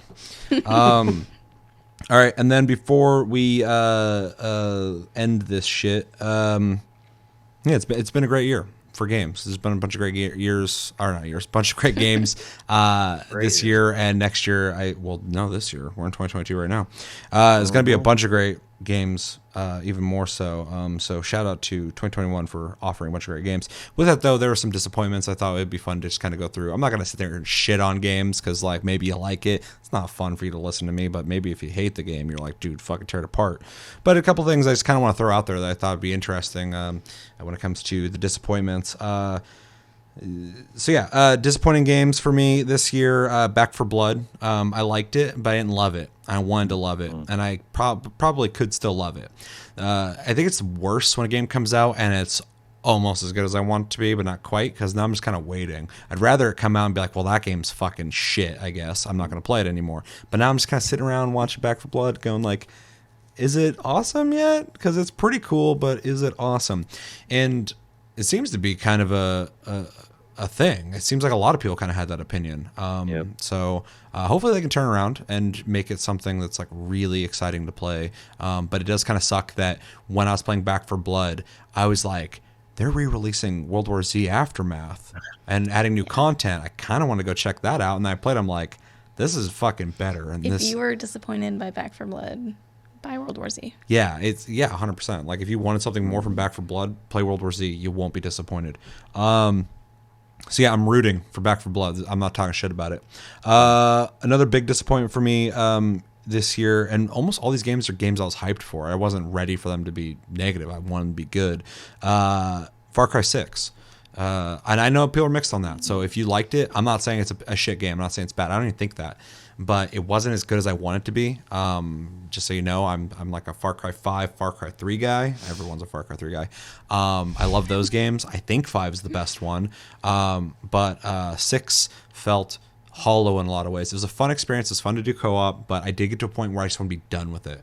I was like, I just want to beat it so I know like if the story gets better or not. It doesn't. It's a very straightforward story. It's a very boring story in my opinion, and the villain is wasted, especially for Far Cry. Like, what? This is the villain, dude? Do you know what villains you've put in your games before? Why is this guy here? And especially with the dude who could have pulled off a really good fucking villain. Like, why'd you waste him? So anyway, Far Cry 6 was a disappointment for me. The biggest disappointment for me in 2021 was Battlefield 2042. I was so fucking ready for Battlefield to come back. And at this point, my least favorite Battlefield, which is 5, I would prefer to play that than 2042. And maybe it's gotten better at this point, but I feel like it needs a year's worth of work at the least. It's just a vacant husk of what visually you'd expect from Battlefield without all the inner mechanics that you want from Battlefield and expect from Battlefield. It was disappointing, like really disappointing. Like I played it and I played the beta. I was like, oh no. And then I bought it and I played it. I was like, oh no. And I refunded it with the full intention of buying it again later once they fix it. I want it to be good. I'm waiting. So that was a disappointment. And then my last disappointment, again, another game I was hyped for. I bought it and played it. Hood, Outlaws, and Legends. This game has a really fucking cool idea and a cool visual style, and everything on paper sounds awesome. But when you play it, it does not lean into the things you want it to lean into. The stealth doesn't matter that much. The gameplay of getting to the chest first does not change. Once the chest is in play, everyone knows, and it's just everyone just run around fighting each other, shooting each other, annoying each other. The AI is not that great. The maps want to be these like cool stealth dynamic arenas, but they're not. It's just whoever gets the chest first gets the head start. And they could easily fix the game, but from what I've played so far, it's just like, hey, this is what the game looks like it should be, and then you play it and it's not. And you're like, fuck, dude, like I was really excited for that idea and you didn't even do it. So yeah, hopefully they fix that. It also kind of fell off in its gameplay a little bit. It felt kind of stiff in some ways and not very gratifying, but I'm still open to liking it if they fix it. So those are my biggest disappointments of 2021. I'm sure there's other ones. I feel like this whole year had a lot of disappointments, but well, 2021 did. I keep forgetting it's 2022. Yeah, Chevy, any disappointments? Yeah, one.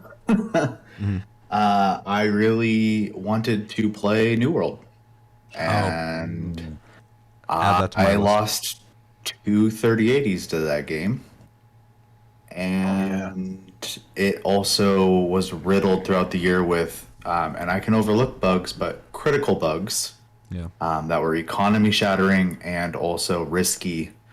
For people with the HTML glitch that happened for a little bit there.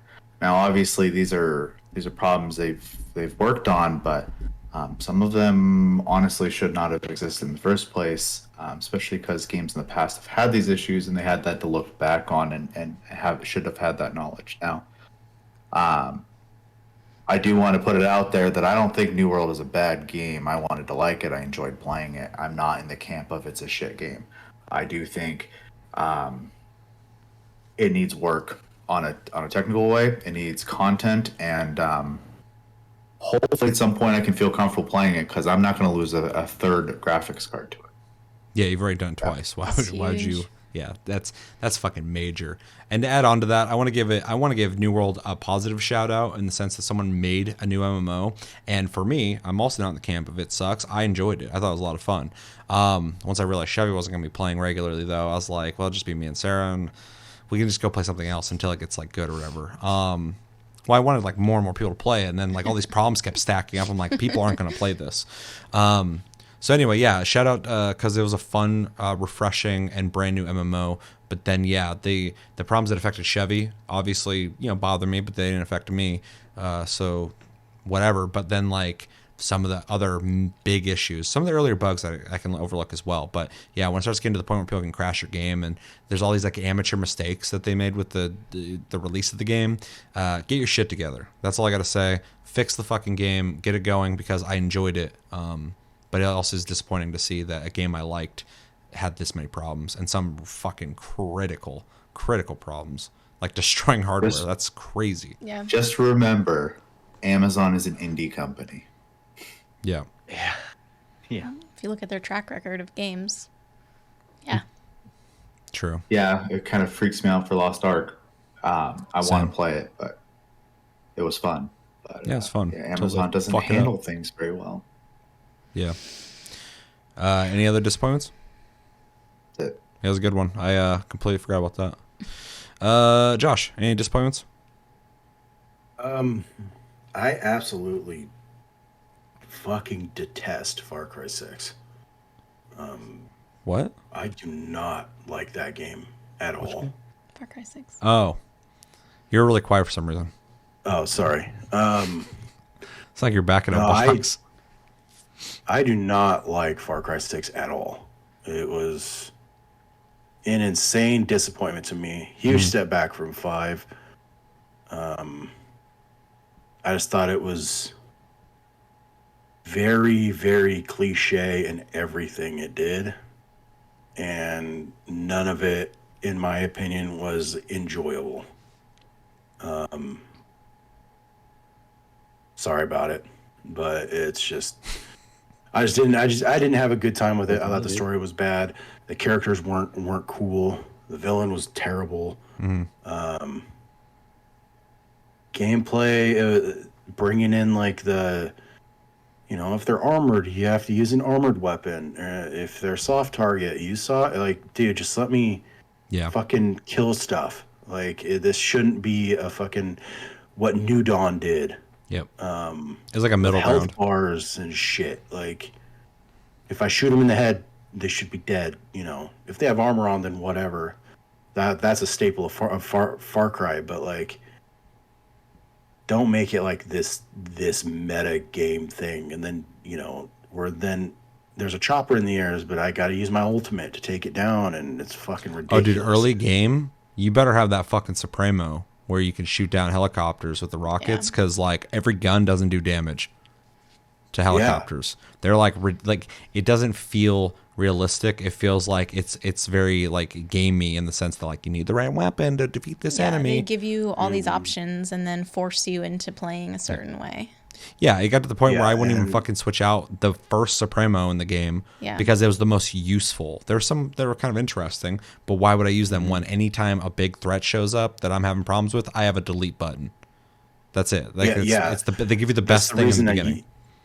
That's the reason I used the fucking shockwave one, the EMP, because it would take out copters and it would take out tanks. Because even with a rocket launcher, tanks were fucking impossible to kill. Took a lot of hits, yeah. And it was just a bad experience for me. I won't go on and on and on about it, Yeah. but that was a disappointment. Battlefield 2042 was a disappointment. I really wanted to like it, but after playing the beta, I was like, God damn, this needs work. And then it turns out that was the fucking game we got, and it needs work. Let me think. Other than that, I mean, I don't really have much other disappointments. So It's just good. those two games. I agree. Cody, any disappointments? Fix Back for Blood. That's Yeah. really it. Just Fix Back for Blood. It's fun. It's really fun, but there's some crazy shit. That scared the fuck out of me. Damn. Jesus. It's like a horror movie. For anybody listening, like an entity showed up behind Josh's head in the dark. In darkness, yeah. Cody was getting, you could see in his Trying to take face, his dude. soul. His kid creeped But yeah, out, dude. but Fix Back for Blood, because it's so fun, but it's just so it's so, I don't know. It's just there's so much to it. I don't know. Like the difficulty just kind of gets ridiculous sometimes. It's just it's less. At least when I played, I got really far or really close to beating the game, but I'm literally stuck on like the third act. But there's one, and I just played with just randoms like leading up to. That's probably one of my biggest regrets too is not making more of an effort to at least play with you. But it's just once you got to a certain point, it was really hard to get back to that level, that area that you were at. The matchmaking was really bad. That's probably my biggest gripe of that game is like the matchmaking. I think that was kind of like the biggest problem I had with it. Yeah. Some glitches that happened here or there. I had one game, like literally there was one where we couldn't finish the level. It was the one time I played with like actual productive randos, and it was there was like, I don't know if you got to that point. It was pretty far in the game where you have to like get these crates, but you have to attach these cables to like each side of a crate. And then once you do it, it's like the whole time is like just get to the crate. So it's basically having to like all the players just kind of converge on the one crate, and then you kind of leave the level. But we did it multiple times, and all these hordes just kept coming. So every time we would do it, it would just give you a time limit, but they would just keep happening and happening and happening, and we just like kept how long we could just sit there and just go through the hordes before the glitch would end, and it just wouldn't. And then that was the last time I played, basically, because I was like, well, that sucks. I can't even beat that level. And I was like literally one or two levels away from beating the actual act. That act, I think, was Act 2 or something. But yeah, so it was just like, why would I go back and play it now? I don't know. Yeah, the most frustrating thing about that game is like that it's fun. Fun enough, but like it is fun. It has some random issues that don't really help with the fun, and then also feels very much like Left 4 Dead, which is exactly what I want, but it feels almost outdated a little bit. Like it felt like I feel like it should have came out a while back. Oh yeah. It's a lot of fun, but I feel like the time I'm investing in these long runs to get a couple cards that I'm going to randomly get where the fuck between matches is time I could invest in a game like World War Z, where I'm like actually getting new perks that change the way I play, and guns and all that kind of stuff. The shout out though, that game's got fucking crossplay like World War Z, so that's something that games like this, any co-op game needs to have crossplay across the board. Like that's such a fucking awesome thing. But yeah, every time I played it, I was having fun, but I wasn't having like as much fun as I'd like to be, that I could be having in other games. So it just it's like fucking just kind of like it's like you get some food, but like it's lacking seasoning. It doesn't have the fucking enough salt or something like that. You need that salt. Yeah, like it's just missing something. Yeah, I felt forced trying to get through the game just to say that I got through the game to be like, maybe it'll get better later. And then just stopping just made sense. Like you said, there's other games I could put my time into, but just fix it. I'm sure it'll get fixed. Like I think that it has the support. I think people do want to play it. It's I hope so, because they made Evolve, and that game came out with a cool idea, and then they abandoned it. So I worry that we could have a similar situation. I would hate that, because I feel like they pretty much made 90% a fucking really good game. They just got to do a little bit more work, and it could be something that like I have to come back and play. So I hope they don't just go like, oh, fuck, it's like Evolve again. Let's just bounce before we waste time and money. So anything else? No, it was really... Sarah? Well, I'll start real quick just to finish up the conversation. Back 4 Blood. I basically agree with everything you guys said. I think it was shown up by Aliens Fireteam Elite and World War Z Aftermath. I think those games what a weird year. Did it better. Like it's so play those games if you also were disappointed by Back 4 Blood, because especially Aliens, I think, deserves some love, even though World War Z is better. They just added new guns, dude. Yeah. I want to hop back in there and get those guns. They seem to be supporting the game really well, which we'll see how that goes for them. Josh looks like fucking Pazuzu from fucking what is it, Exorcist? I also was disappointed by Hood Outlaws and Legends. I was super hyped for that game. I felt like that was a game that we could have played a lot.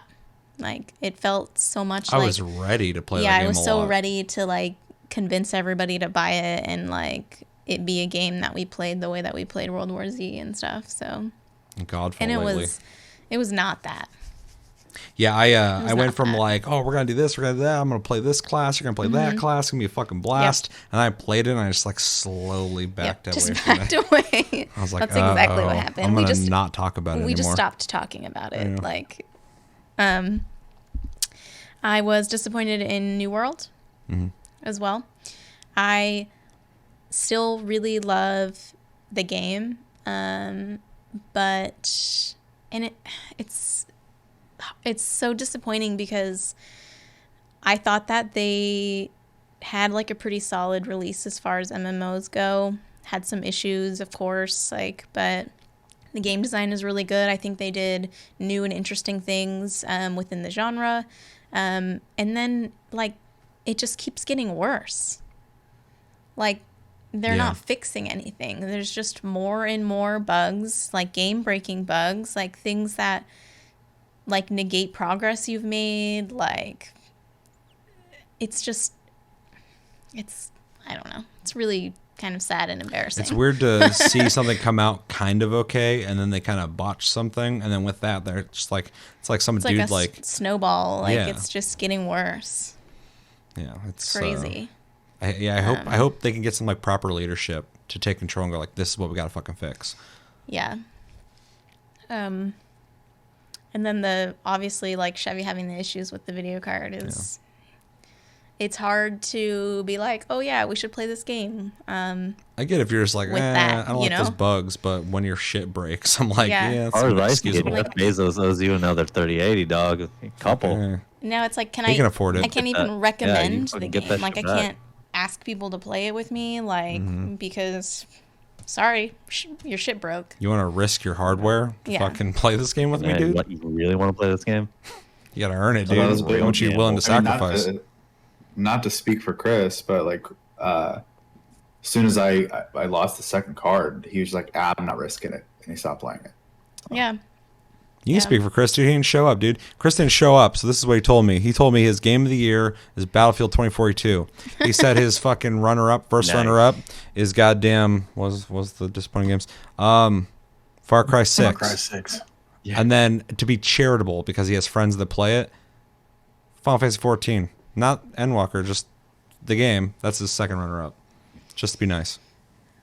And then my biggest disappointment of the year was Far Cry 6. Hot damn. Yeah, boy. I Shit was all over ready that for game, that dude. to be my game of the year. Like, so ready. I wanted it. And then it wasn't. It was like a Yeah, I chore was to not finish the excited game. at all about it, so and maybe that was like need to trust my intuition, dude. Yeah, dude, Yeah. that's Like, good nah. intuition. I I was was like, nah, worried, this dude. I was dude's trying to be about to seem optimistic right. about it.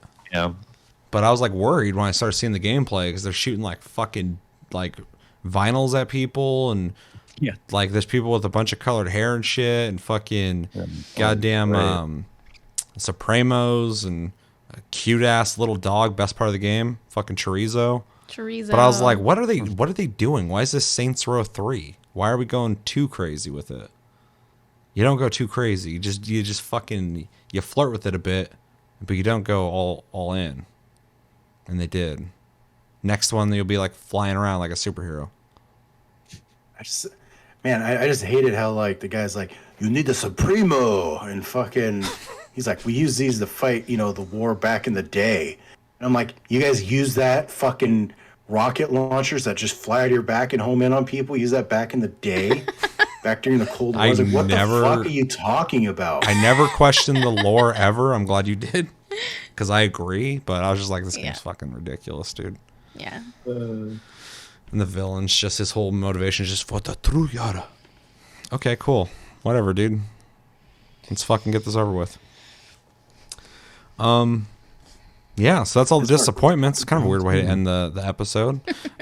Sad note. Wow, wow, wow. Luckily, there wasn't very many of them. Wasn't that many disappointments. Yeah, not too bad. A Band-Aid off. But kind of a okay year. But there's some bangers, some true good games that came out this year. That I'm glad came out this year. And yeah, unless you guys have anything else to say about anything. Anyone got anything you want to shout out or something? Anybody a big Twitch streamer here? Pazuzu down the bottom left corner. That's why I'm like, Jesus, dude, just fucking no. He's disgusted now by now that I that. have a camera This is set up, I fucking might disgusting. humor it, but we'll see. There you go. Josh should Nice. fucking stream like that, dude. Just a floating head. While playing like Outlast or something. Looking, just say stuff to him. He just looks disgusted and just shakes his head at you. I almost streamed one time with fucking night vision on when I was playing like a scary game, and somebody was like, "That looks really cool," because I did like an episode where I did that, but I was like, "That's too much. I don't want to do that." But yeah, yeah. Thank you everybody who joined me for this conversation. I'm glad we could get most of us together to talk about this, and thank you everybody who stuck with us. If you're here for 3 hours for this conversation, definitely let us know in the comments what your game of the year is, runner-ups, biggest disappointments. Maybe you got something else, maybe you agree with us, maybe you disagree with us. Let's disagree in a respectful way. Let's have that conversation. And yeah, shout outs, anything you're excited about that came out this year that didn't really get a whole lot of recognition. Let me know everything in the comments below. That's gonna do it for this episode of Tastecast. Episode 1. Cody, which is it? It's 156? Yeah. That's why you get paid the big bucks? Yep, 156, baby. Look how Josh is out in the distance. Yeah. Episode 156, as always, thank you for watching. Make sure to like and subscribe if you enjoy this episode. Make sure to check out our other episodes. Check us out on our socials and streams, links down below. Check us out on iTunes, Spotify, and other podcast platforms if you prefer to listen to us. And we have a Discord, that's what it's called, where you can talk to us anytime, all the time. That's linked down below as well. And we have a Patreon if you'd like to support the channel more than liking, commenting, sharing, and subscribing. If you're brand new, we will be doing a best month of PlayStation Plus soon, so come back for that. We'll be wrapping up 2021 finally with that episode, where we will be talking about the best months that PlayStation Plus offered us in that episode. Until then, and until whatever episode comes up soon, probably Tastecast, have a good one, guys, and Happy New Year, and take it easy.